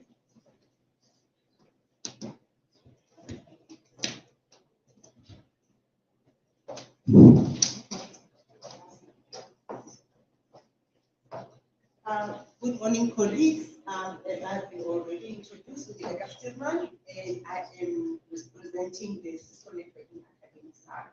And since the beginning of the session, you've heard there has been mentioned a lot of times about Cisco. So I'm going to try and explain to you what is the Cisco Networking Academy and how it can benefit you in this center and also outside the center. So as you can see that our Cisco purpose, and you've heard it, and I think it was Clayton that mentioned our Cisco purpose, that is, it is to powering and inclusive future for all. So as the Networking Academy, what we do, we operationalize that purpose by doing what? By transforming the lives of people through education, transforming the lives of people through technology.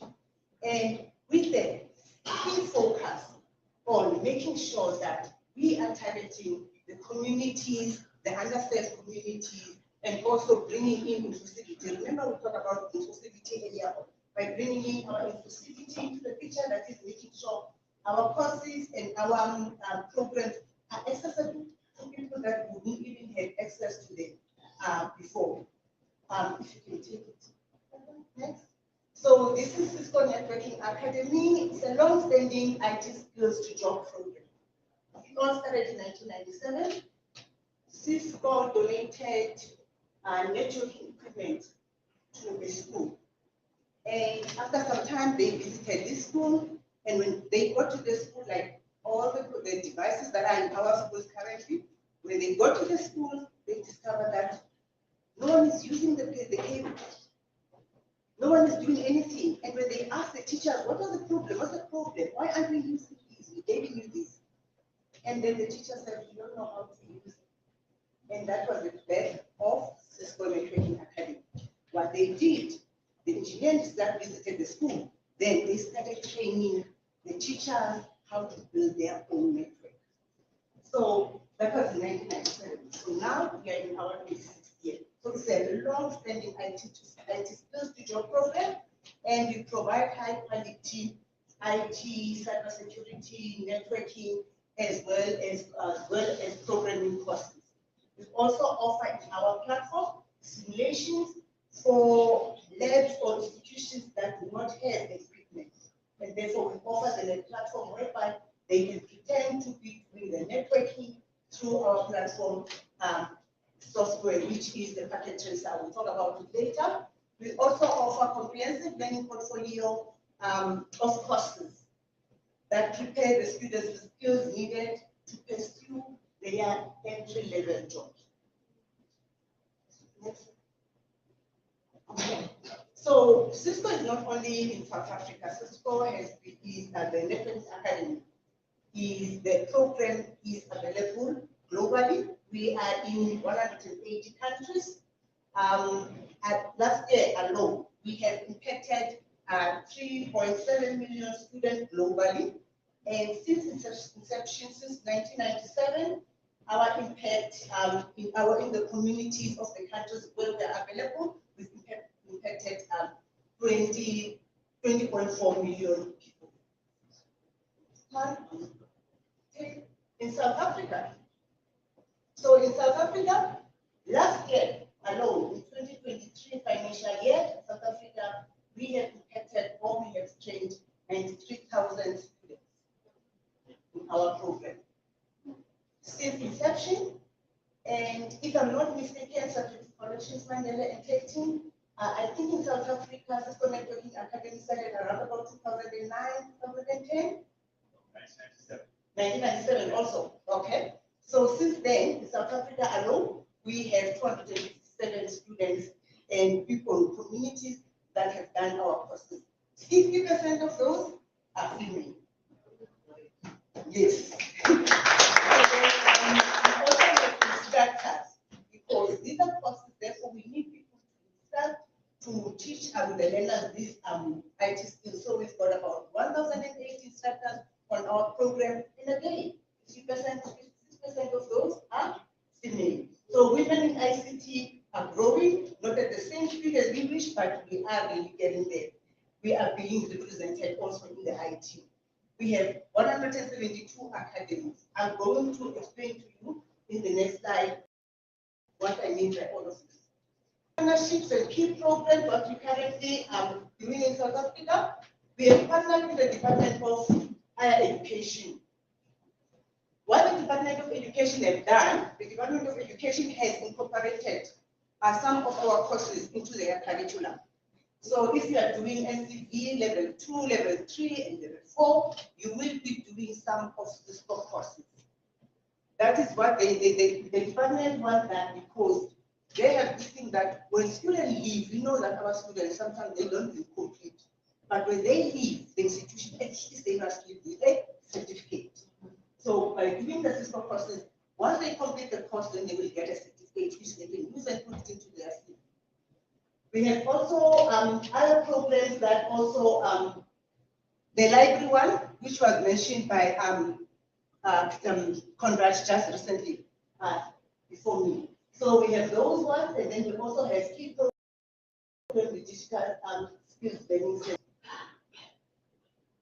So how does the Cisco Networking Academy work? Cisco, we have a networking academy. We collaborate with our partners. As Cisco Networking Academy, we offer our partners our curriculum. The whole curriculum we make it available to them to use for their institutions. And then we also have partners called Academy Support Centers that will be supporting the academies. We also have training centers that will be training the instructors that will be in the academies. The next partner we have will be the academies. For example, now this center is our academy. So our academy can be a school, can be a government, can be a library, or a registered NGO. And then, last one. Once the students have completed our courses and get the certificates, Cisco Networking Academy has opened up a platform called Talent Bridge. Students can go and register them in that platform so that they are matched to employers, so that they are matched with recruiters. Also, recruiters are registered in our platform so that they can go and find the Cisco accredited or Cisco certified students into the platform. So what are we offering at Cisco Networking Academy? So we have courses, we have the Explore courses. The Explore courses are these courses. These are the courses that even the SMNEs that are here can use to upskill or to reskill themselves or to even have them to be aware of what is happening in the digital space. Most of the courses that are here are introduction courses to give you just basic understanding of what is happening with Get Connected, an introduction to cybersecurity, an introduction to IoT. Joseph mentioned IoT. And also there are courses like entrepreneurship, which will also benefit you. It's not included here. I will also share with you in the next slide. Another course that is also here is courses like engaging stakeholders for some of these SMEs that are here. That is a course that you can also register for. With the Explore courses, after they have done the Explore courses, we have the digital essentials. These will be for people that would like to now specialize. They are finding themselves now in the digital space. So these people will say, you know what, I've done introduction to cybersecurity, and I think that is what I want to specialize in. And therefore, they will go to security essentials. Something that you need to know about our courses, they are online courses. We have self-paced courses, which is you can do on your own without an instructor. You can register yourself in the S Center, or you can go into our platform called Speak for All and register yourself and do those courses. They're self-paced courses. We also have other courses that are instructor-led courses. Now, when you start now to specialize, your essential courses, your certificate courses, then that's when then now you find that now you do those courses and you need to do them through an academy. These courses are free. These courses are for people like you that want to upskill themselves or reskill or want to change their career, are also suitable for the youth. That, for example, as someone earlier was saying, now matrics are writing, some of them will have money to go and study further, but they can come to the S Center and register for those courses, okay, and get certificates. So these are all the different courses. So we'll have these courses, essential courses, and we'll also have career courses where you can do networking, programming, as well as cybersecurity. Okay.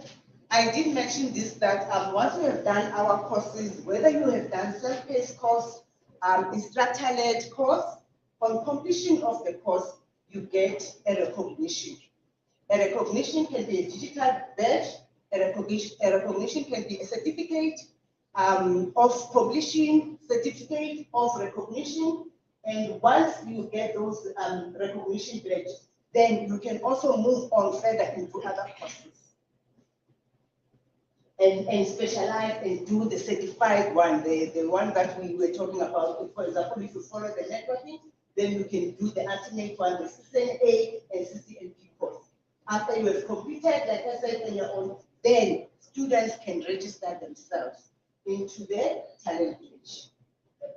And then once they are there, then they are matched to the jobs that will be available on the platform, or they can make themselves available. I went into this exercise because I wanted to understand what will the students or a person that is registering on the platform go through. So it gives you an option whether you want to be made to be available or visible to the recruiters, or, and also what kind of a position are you looking for? Are you looking for an entry-level position, advanced level position, so that relevant recruiters or companies can approach you?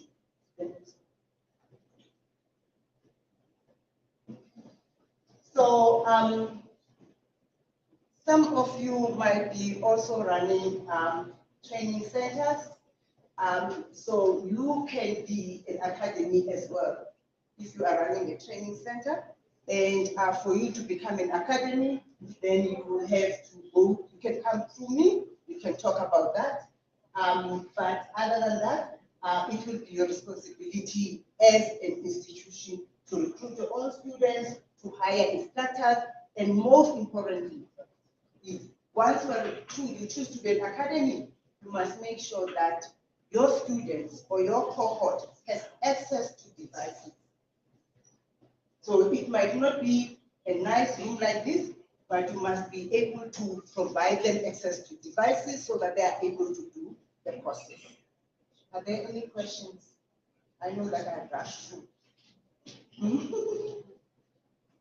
Any questions about the Networking Academy? As I was sitting there, while I was thinking about the questions, as I was sitting there, I was thinking that as an SMMP, you might think that doing introduction to cybersecurity is only for people that want to do technical or want to do digital or to be cybersecurity or to follow a cybersecurity profession. But it's not like that. I did the course and I was thinking as an SMMP, this might help you to be able to now engage with a person that will design your website to say, make sure, you know, we are facing hackers all over. Make sure that there's these firewalls in my platform. It gives you that basic understanding. You're able to talk the talk with your web designer. You're able to also say, I need a software that will defend, protect my platform so that it is not hacked. So you do need to also just register for this course for your basic understanding. And it also teaches you about cybersecurity against yourself, also to protect yourself from cybersecurity. You know that we go to polls now, everybody now knows that I'm in Northwest, something can happen with my house. So cybersecurity, just to protect yourself so that you are not hacked or you are also not accessible to other things. Thank you very much for listening.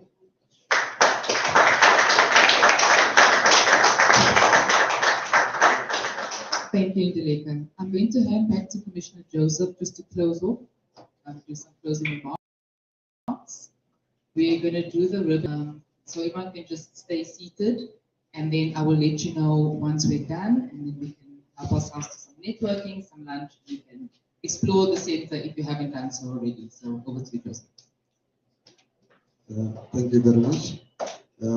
Please make sure that you don't leave here with the money that you came with. Netbank, I see you. I see you, Netbank. I see you. Yeah. So thank you very much.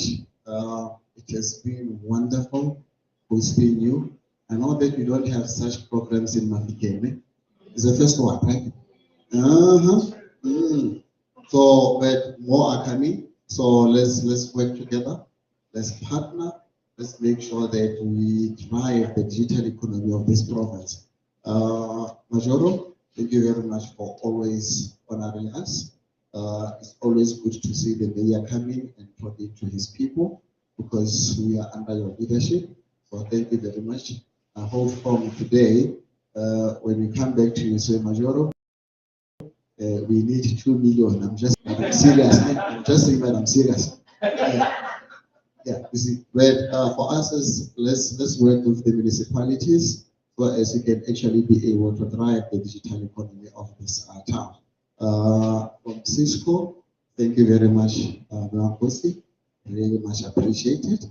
And to the colleagues, God game. Are you gonna play games?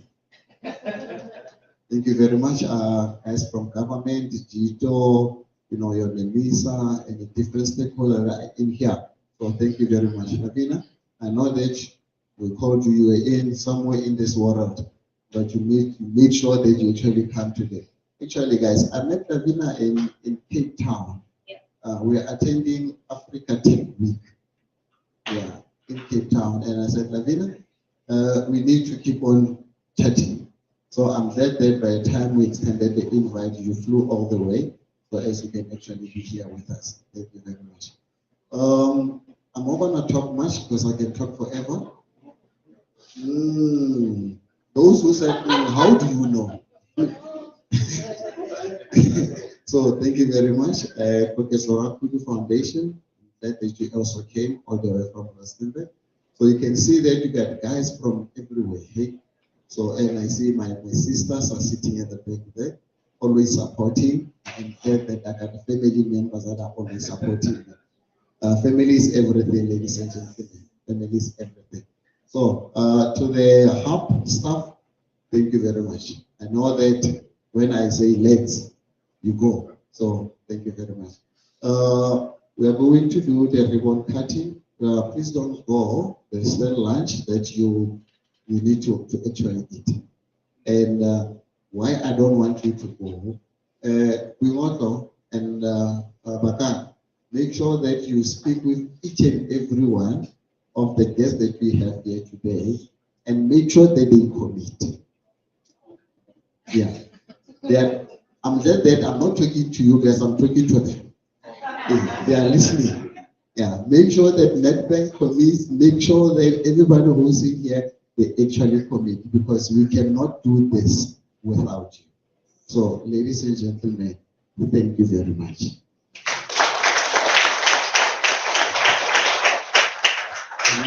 Remember, don't go. You can now it's time for you to network, mingle, look at the place. The team is there to take you around the place. Look at the place. There is a podcast that side. Those some will be chosen to go do the podcast. So stay put. Let's make sure that we mingle and then we network. Thank you.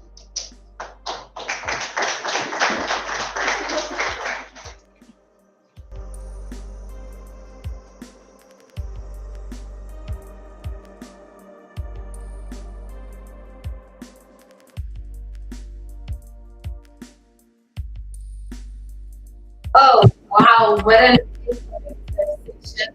I hope you guys found it very engaging, very informative, and I'd just like to bring you guys closer to the digital skills programs that are currently being hosted in Mafike. And all you have to do, guys, is take advantage of these programs. They are being implemented. Mr. Joseph Ntaba did this especially for Mafike, guys. We want to see Northwest thrive. We want to see you competing on digital platforms. We also want to see you hosting your own events, just thrive within the digital economy. Digital economy does not always mean high tech, doing robotics, just like you heard it from our experts. And I had one specific question about Mafiking really being equipped with the latest skills to thrive within. Like I'm talking about like your six basic skills, guys. So I'm looking forward to engage with you guys, and stay tuned please, because we're gonna be hosting professionals from all from different organizations. And I so hope I get the chance to host my own boss, Mr. Ndaba. He's a very busy man, guys, so if he doesn't come, please do not beat me up to it. And guys, Cisco Mafiking Digital Innovation Hub is not just for SMMEs, like they said. You heard, it's also for students, those who want to thrive within the technology and innovation space. If you want to upskill yourself, if you already have an established business and you're just looking to expand the technical advances, the technical aspects of your business, this is the right platform to engage with. All right, okay, we are doing the ribbon cutting. Yes! Woo! We've launched it officially. Mafike Digital Innovation Hub, introducing to you guys. Woo!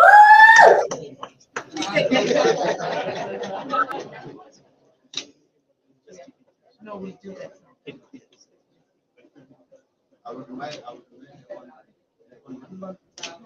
Coming with converts.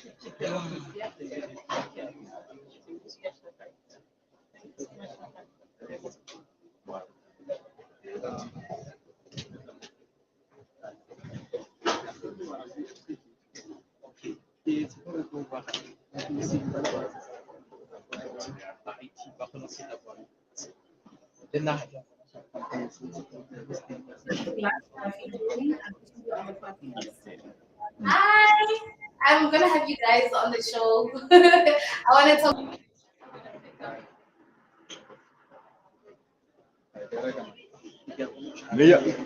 تربيت لمدة few minutes in your telephone. Yes.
Oh, hi. Hi, Pixie.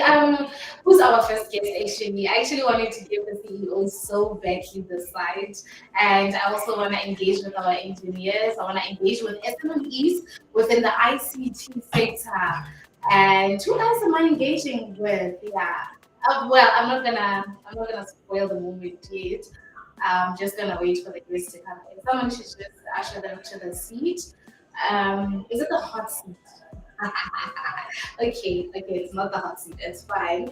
Um, I'm just gonna get someone to host them, to usher them to the site, and then we'll take it from there. And yeah, yes. Are you good on your side, Pixie? Today on the initial incubation hub. So that's a great initiative. Must support this government. Also hoping that the sector schools will also integrate into our government. Also give us tips on how to go about the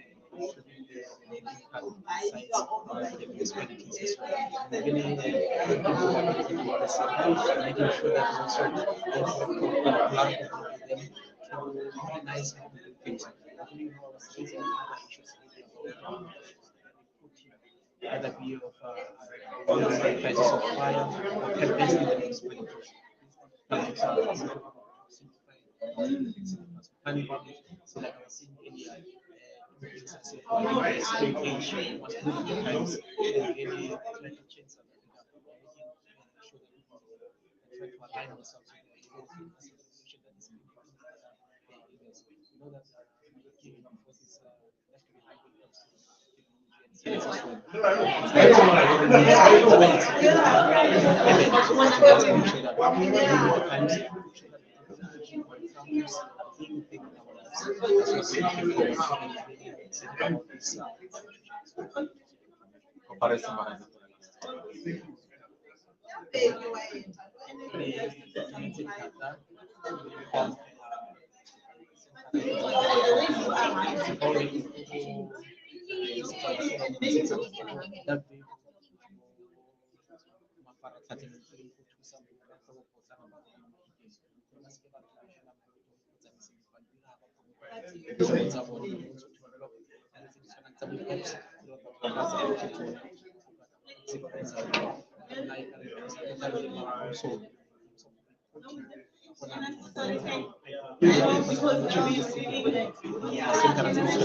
is left behind when it comes to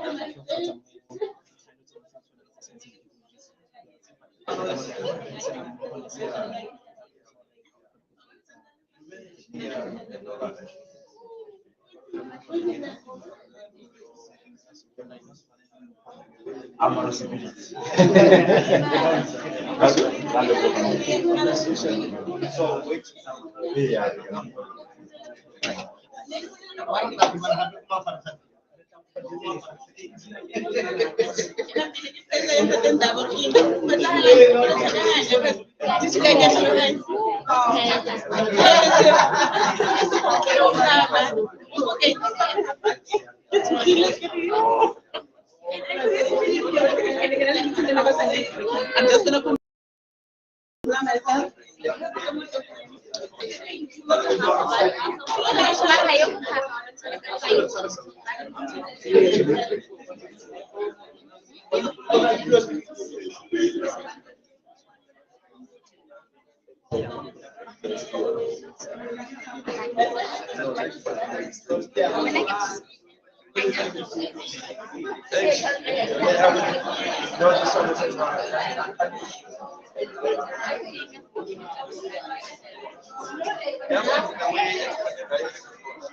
Sometimes I think the idea to explain something, no one just make no sense. Especially that much of the don't want that's just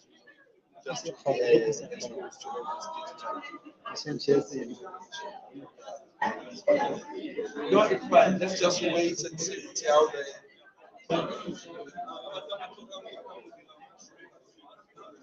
Oh, okay. How are you?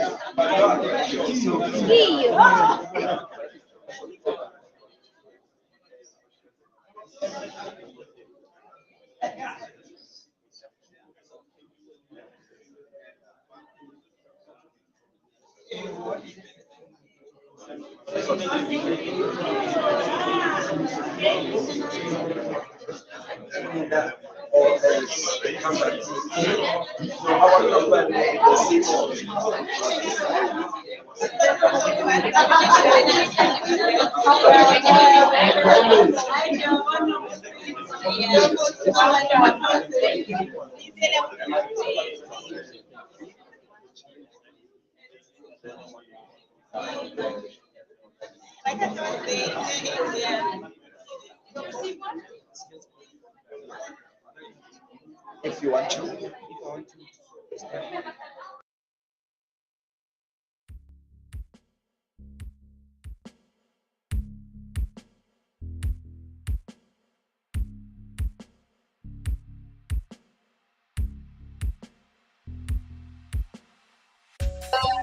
Thank you. I have. Please introduce yourself. Hi everyone. Who am I introducing myself? You're introducing yourself to the live Okay, so audience.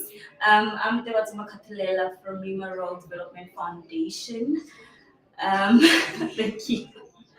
Thank you, Ostiban. So, number one, Lima development. What are we talking about? What are we talking about? So Lima is an NPO, it is an NGO. It is based in PND, Pietermaritzburg. It was established by Duncan Stewart. Basically, in a nutshell, if I was to summarize what Lima does, they do rural development. So in the beginning, like the name says, Lima, it doesn't stand for anything, but the company was established for agricultural purpose. So the aim was to develop all the farmers in rural areas. But as it expanded, then we have different branches now. We have engineering, we have construction, we also have I think social development as well, because the project that I'm currently working on, it's called the Social Employment Fund, and it deals with, we have social issues inside, we have a bit of health aspect as well, and a little bit of agriculture. Oh, okay. So yeah, All right. like I said, everything that they do is strictly rural development. All right. Yeah. So we are talking about rural development, Yes. and then jiggy space, we bring in innovation. Yes. So within your organization, guys, what does innovation mean to you guys, or how do you guys implement innovation? Yes. I think because we have so many aspects within Lima. I mean, we have engineering. When we talk about engineering, innovation fits in there. There's agriculture in it. Agriculture should also encompass innovation, because we now have things like precision farming and stuff like that. So every aspect of Lima, I think it does. There is a little bit of where innovation might fit in. So although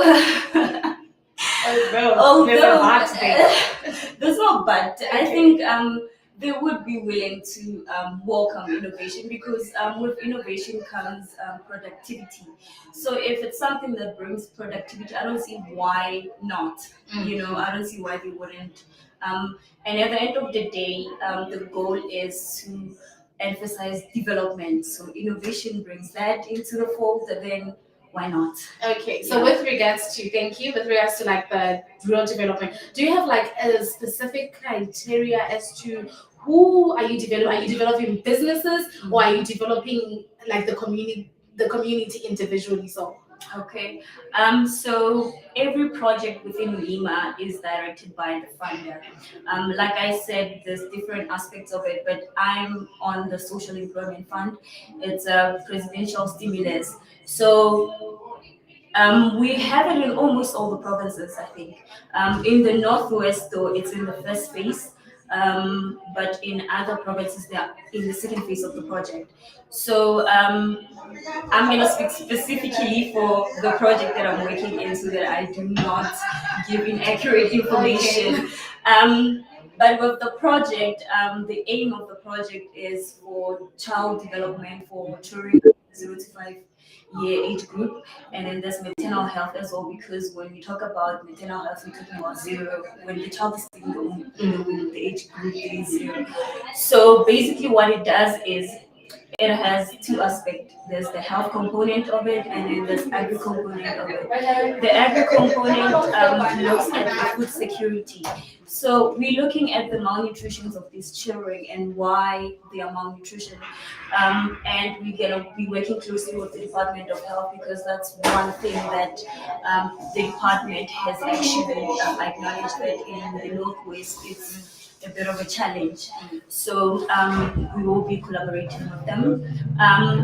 The project aims to reduce malnutrition. Okay. So the reason we have two aspects, we have food security.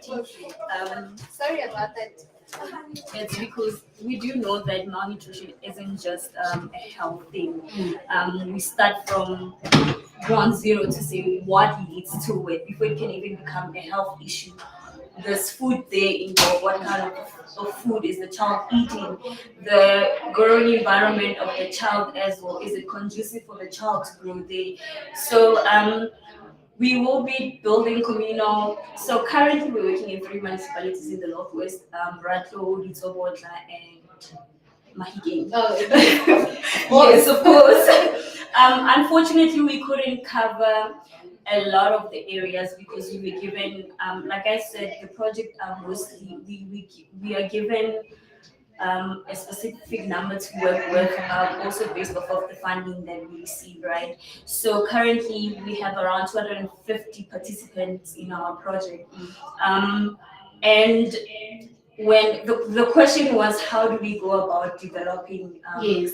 So with us we looked at the areas that would benefit the most from this, and all the areas that I have the municipalities that I have listed are those areas. They are very rural areas, so you do expect to find issues like that within such areas. And as I have said, where the health department also has alerted us that they do have challenges of malnutrition in those areas. So for this specific one, it is community based because even though we go on an individual level, but it's strictly community based. And then we get I'll speak about the grain production because we also have that project in the Northwest. So with grain production, it's strictly for farmers. You must be a farmer who has an active business to be able to enroll. So it is not a saving grace. It is a project that amplifies what somebody's already doing, right? So you have to be doing something and be having an active business. That's how you qualify for the to be registered in the system. Okay. So for grain production, what you're gonna some of the benefits is having access to the market. You're gonna be linked to the market. You're gonna have access to capital. That's one of the things that I think most of I don't want to say rural farmers, but most of our emerging farmers struggle with is access to capital, because any business needs access to capital. So you're gonna through the program you will have access to capital.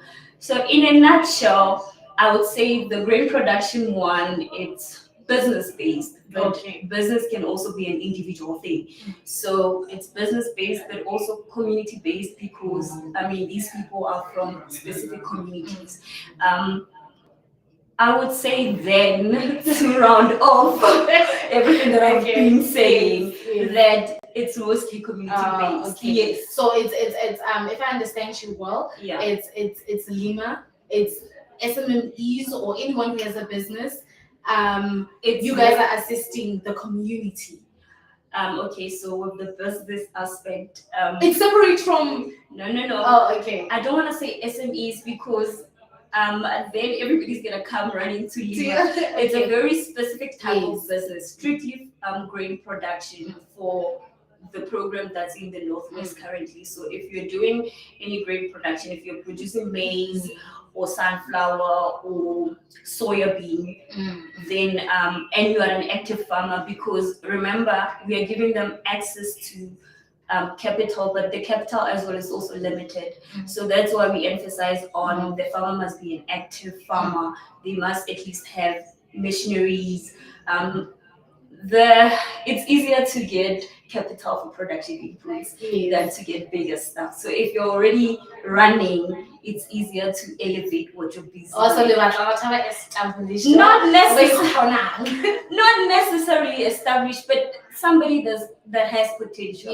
Where we can see that there's potential to grow what they're busy with. It's an investment, and you Yes. can't go wrong with investment. 100%. Wow. Okay. Yeah. So, do you guys have like an open network or something where we guys can engage with you on Yes. developing the rural communities, maybe already established businesses, linking up with you guys or collaborating with you guys to do like donations, contributions, and such? Yeah.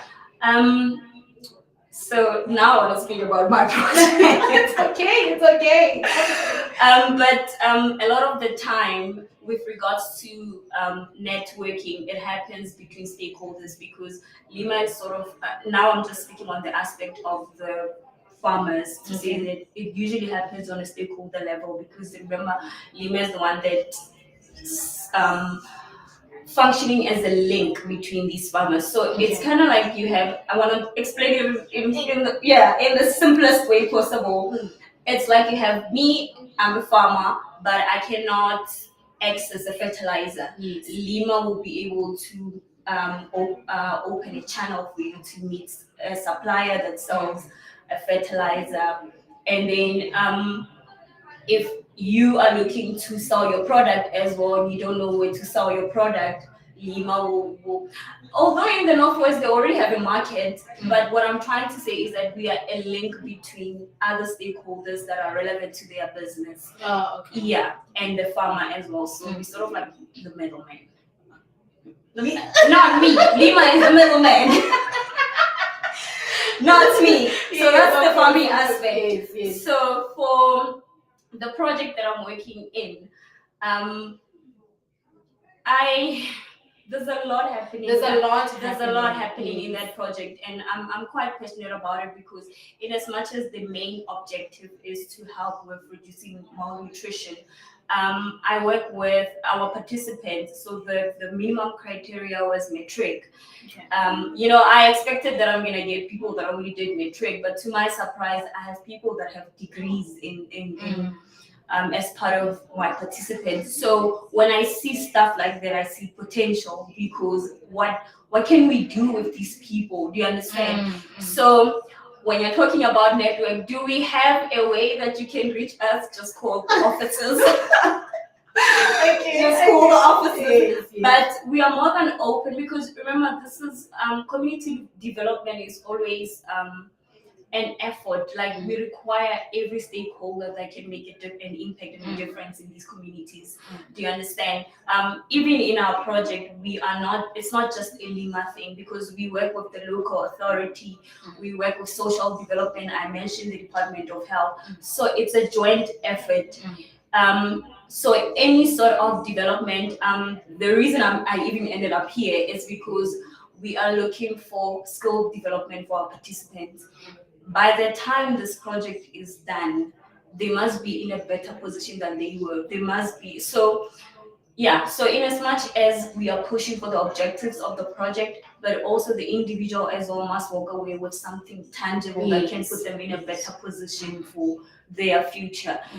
So like the Cisco networking, you see. And that's why I ended up here. Skills development is what brought me here because I have access to people that need stuff like that. Do you understand? So, like I said, we are open to any form of partnership. We are working with families that are very vulnerable. If there's a company that's willing to donate, we are welcoming any sort of partnership that can make an impact in the lives of the community members. And my participants, of course. Of course. So yes. Yeah. All right. Thank you so much. Yeah. I think I'm gonna find a way to call the office, and then you can just call me. Yes, my number. Because I actually had questions that I had structured for you, but like no, I just wanted to be all natural, and then So if to our live audiences, how can they engage with you, your social media platforms? Lima does have social media. It's everywhere. I think, yeah, we have a Facebook account, we have LinkedIn. I'm not sure about Twitter, but Facebook is very active. So if you want to engage with and you us, guys are developing. Sorry, yes. Please yeah, continue. so if you want to engage with us, go to our Facebook page, go to our LinkedIn page. You will find, I'm pretty sure we have contact details there. Okay, and So you guys have spotted like these participants with like degrees and stuff, and you just want to link them to such something established opportunities. Yes, And sometimes it's not viewers. It's not always about. We can safely say it's not always about setting up a business. No. We're talking professionals. Yeah, Yes, we're talking because- upskilling. That's why there's such esteemed Yes.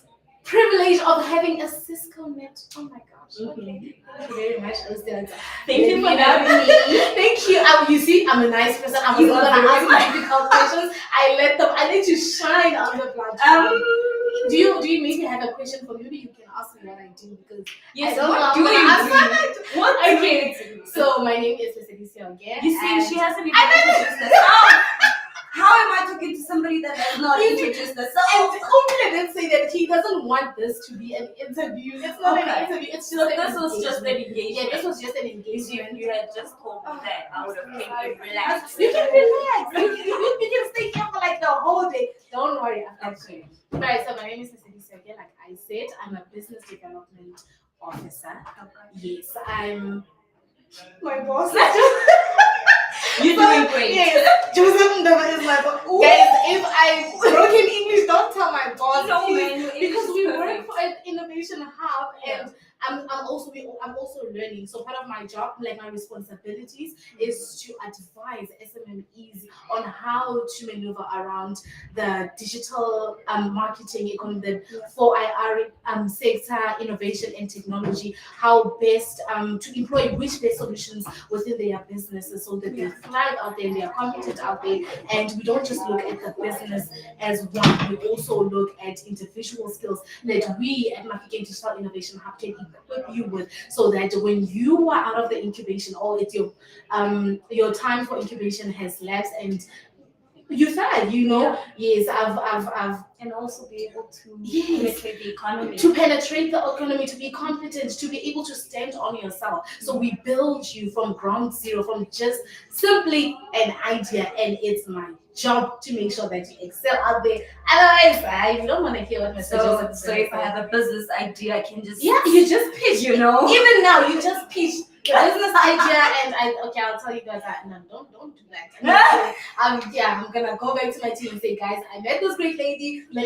So she has a brilliant idea to change or to come up with a solution to it. Let's say maybe the rural communities, and you just want to do that through, you just want to engage on that solution through business, and then we just present it to the team, we incubate you, and we take you step by step. Yes, and you can already see even with the Cisco networking edge, we are looking to recruit already established businesses or businesses that are already generating income. We're just gonna focus on. Do you have? Sorry. Don't do that. Do you have? I'm sorry. Okay, don't worry. I'm so sorry. When you were talking about already established business, I guess I was gonna ask, is there a specific point where you're like, no, you're too big? Yeah, when you're generating zero income, you're not for me. I want money. No, what I like about Mafeking Digital Innovation Hub is that I might have not maybe said it a lot of times, but what I like about what the commissioner does. Okay, my boss is Mr. Joseph Ndaba. He's the 4IR commissioner. So we refer to him as commissioner in the office, guys. So excuse me if I keep on saying commissioner. So what commissioner does is that he expands the Mafeking Digital Innovation Hub to suit everybody. And you will just have an idea and you would like to start a business, you are welcome. We know where we're going to take you. You have an idea and you want to establish a business. However, your business is looking to solve the challenges of the rural economies. We've got you. You're an already established business. You're generating, let's say, probably a certain amount per annum. We've got you. That's when you come to Cisco. So it's not like we are shutting doors to everyone. It's just that we were saying, for the Network Academy, it's specifically for SMMEs that are generating. Yeah. Yes, that's So how. if you have zero. No, if you have zero, you can still come to us. Sorry. Okay. This is an awesome conversation. Do not disturb. Okay. So if you have zero, we're not shutting you out, and we're not shutting down those people, because sometimes you just come with an idea, and that idea it needs like expert advice. You need mentorship, you need development. We don't just say, okay, your business doesn't look like it's going to generate 100 million in the next coming 2 weeks, so buy. No, we don't do that. We just take you step by step to build your business, so that when you're done with the incubation program, then you excel out there. And even for students, we are currently hosting data, and oh my gosh, tell me more. I have access to people that need opportunities. Yes, so we are currently hosting data analysts. So we've had, if I'm not mistaken, is it 2 or 3 graduates? But no, oh my gosh, now I need her. We've had graduates, like now we are currently hosting an active class. So everybody has a place. I just wanted to put it out there. And I apologize for using it as an opportunity to put it out there. I just want my speaking to know that the Mafeking Digital Innovation Hub is there for them. So are you an analytic? It's cool. Are you a creator? It's cool. You can come. Are you business minded? It's cool. Are you an entrepreneurship? You just approach. So I can just come. You can just come and come and look at me and say, I just want to do something with my life. We got you. Mafeking Innovation Hub for me as well. It's for you. It's for everybody. Okay. It's for everybody. So even me. Even you. What? Wait a minute. You have that. It's for me. Yes. When I was Cisco. Yeah. I wrote. What is your occupation? Currently I'm a community social facilitator. Community social. Social. Oh, by the way, now it reminds me that I wanted to ask you, when you're busy engaging like with the community, how do you separate the mentality that people have, that innovation just outside maybe Lima? How do you separate the mentality that people have about technology taking away their jobs, technology coming to disrupt their life negatively? How do you engage with the community based on that? Because clearly you guys, it's development. If it's development, that means yay. It includes. I think a lot of people, you always shy away from something that you don't understand. But the minute you start explaining to them that technology is not necessarily taking away your job, but it's here to make your life easier. Obviously, the byproduct of that is to automate things, you know. But once they understand the goal, it's what makes the difference. You understand? So if obviously you're just gonna say, well, I'm just bringing machines to do this and that, then they're gonna think, okay, machines are gonna take away our jobs. But once they understand the thought pattern behind that, then it's easier for them to accept it. I love technology, and I'm not negating the fact that some of it does take away a lot of job opportunities for people. But at the same time, we cannot say we are not developing, we are not, moving with what the world is moving in, the direction that the world is moving in, because we also need to keep up with what's happening, right? Unfortunately, it just so happens.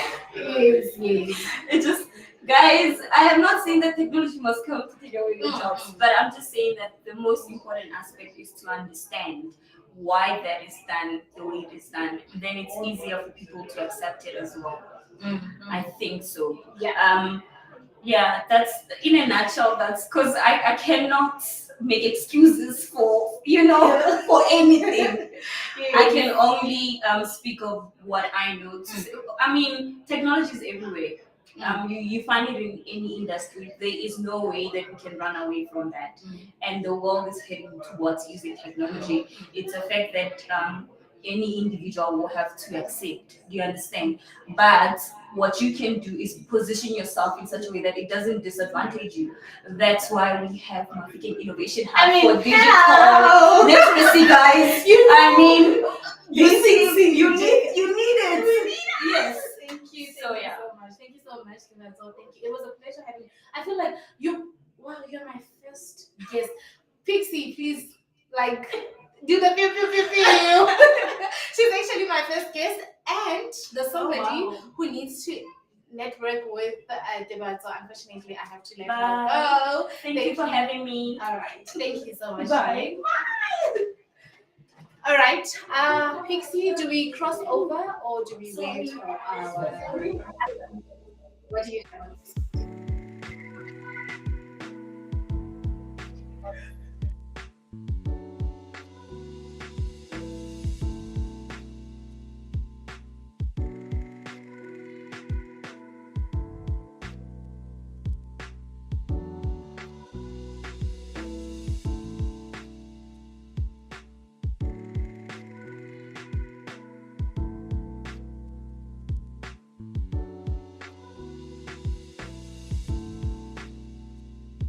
Okay.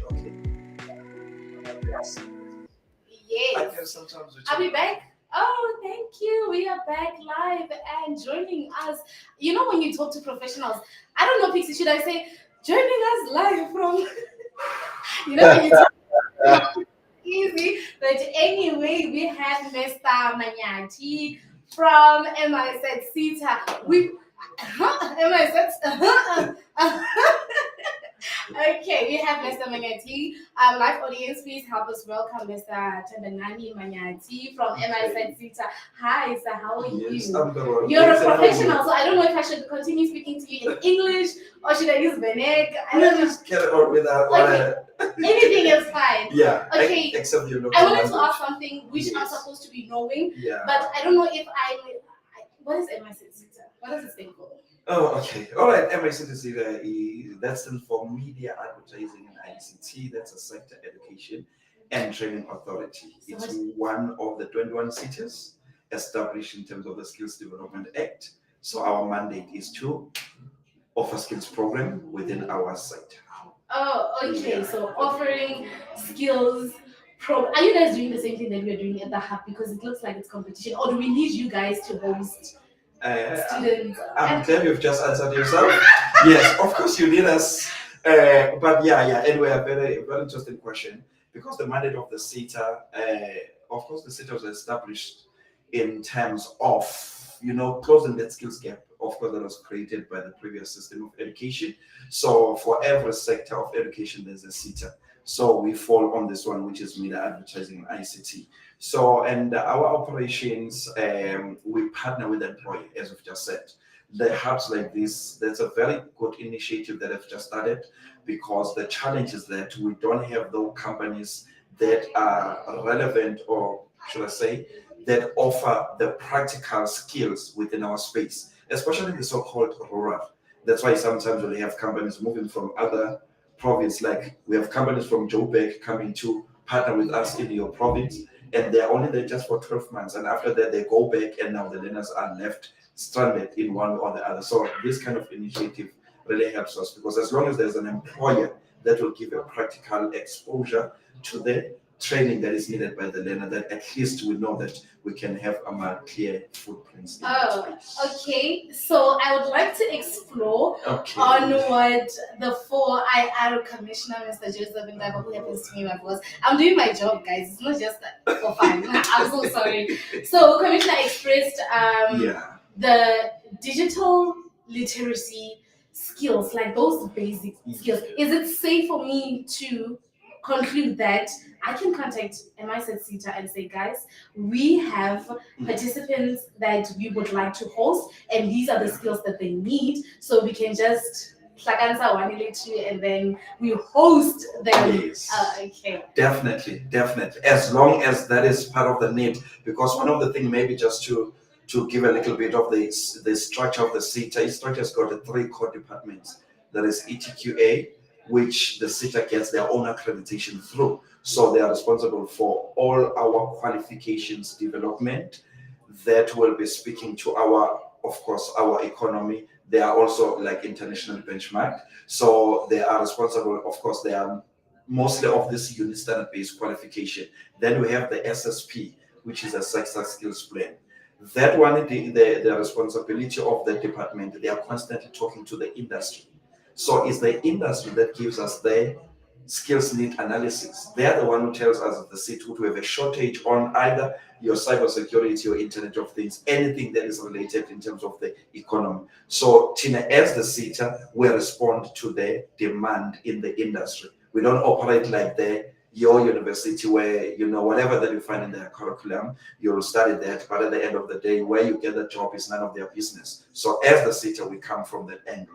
Of course, I said there's an ETQA, there's an SSP, then also there's an LPD, which is a learning program department. So that is where we sit with the data collected from the companies in our space that will inform us we have a shortage of technician in one way or the other. So the LPD sits there and decide what is an appropriate training intervention that will be responding to that need. We have currently about 10. There is learnership, there is your skills program, internship, your short programs, which mostly in the short program, that's why we talk about your international, your vendor specific, like this one, which are more international, but also bursaries and, there's quite just a lot. Yeah, but long and short of it, back again to your question, exactly. So, or as long as those, you have done your also research, whatever that you are offering has also a confirmation or endorsement from the industry, because we are accountable to the industry. All right.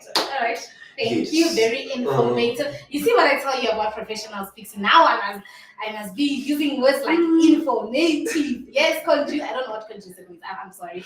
Okay, so for 2024, Mafikeng Digital Innovation Hub, who approaches you? Do we come to MIZ Cita and say, okay, we saw a need within a certain community and we would like to assist? Do we approach you, or do we let you guys do your own research and then approach? How does it work out? Because I want the people going to school and learning. Okay, both ways. In fact, we have what is called a funding window, which gets to be open and put on our website around like September.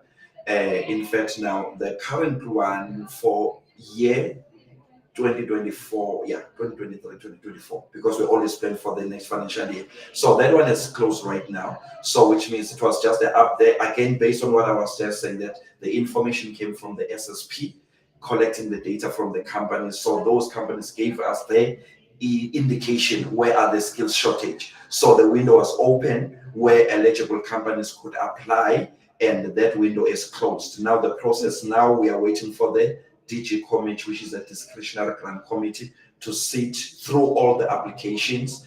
Once they've done their checks and balances, they pre-approve those who have met AMA compliance. So, which means when they've been pre-approved, then the next stage will be vetting. If vetting, that's when now advisors will go to those companies who've been pre-approved to confirm the capacity. If they say we can host 50 learners or 25, depending on the number, so that is what we have to go there and check. Does that company has those resources? And also we do. Yeah. Yes. We do Mag. We've got Max and right. We even have a podcast. I mean, I'm so sorry. No, but basically it's just to confirm the capacity so that we go back. The process is quite not that much, but nevertheless, just to ensure that once we say there's a program running, learners, when they get there, they will be just shocked with, okay, what is just going on? But so that is just that process up until the SLA, which is a service level agreement, a contract is signed between the CETA and the employer. Then the employer will advertise on their local media, because the numbers also are speaking to that kind of a community. So we don't do the recruitment ourselves, but once there is a company, the company will do the recruitment. So if you see those adverts, whether in your local newspaper or your media station, as long as they say there is a CETA, you can be assured that there is a skill that you are there to learn, to acquire, and also to be competent on. So that is the first part. But also there is also what is called like special project, where you don't have to wait for that window to open. As you identify, I know there's a lot of that was just also said about here, your coding, anything that can be done like digital literacy. In fact, I must be honest, Commissioner has made me to understand easier now this thing, a hackathon. I've been hearing this thing, but until he's made it, okay. So this is a very, very, I would say, a user-friendly platform where anyone, because most of the time people are just scared of the computer. But I think that one, because it comes as a competition in one or the other. And I like how he explained it, like, it just exposes even those without an IT to different, digital, components. So again, you can just approach us to say, you know what, I know you've got your window that is here to open, but there is a demand right now. Remember, Tina as the sitter will respond on the demand. So it follows also the process. As long as the DG is happy, the management is happy, and we know that at the end of the day, remember, we don't just train for the sake of training. There must be an employment at the end. So yes, our also exit strategy is in two forms. It's either you are employed or you're starting your own business. We don't train for the sake of just training. Not when especially the unemployment is so much. So it must be very, very informative. It must be very motivated. So even as you approach us as a special project, you must have done your own research, and where you can just convince us as the sitter that, no, I can guarantee you these learners will be absorbed, or there are opportunities, especially here in the hub, for them to start their own business, and we can just take it from there. All right, thank you. I feel like I've run out of questions because I feel like you are very informative. Thank you for joining. Yes, please. Thank you for joining us today. I'm gonna let you go so that you can also go and network with other professionals. While I sit here and wait for other professionals, I'll just keep on polishing my English. Oh yeah, yes. Thank you for hosting us, Fixie. Please cross over so that I can breathe. Okay. All right. Thank you very much. Thank you very much. Okay.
Ladies and gentlemen, to those that are going to see this live later on, please do attend, listen attentively to the expert advice. What I'm going to do right now is that we are going to catch you guys in short. I'm going to do my job. I'm going to network outside there with experts, and we are literally trying to find innovative solutions on how to assist Mafeking. Guys, this is your platform.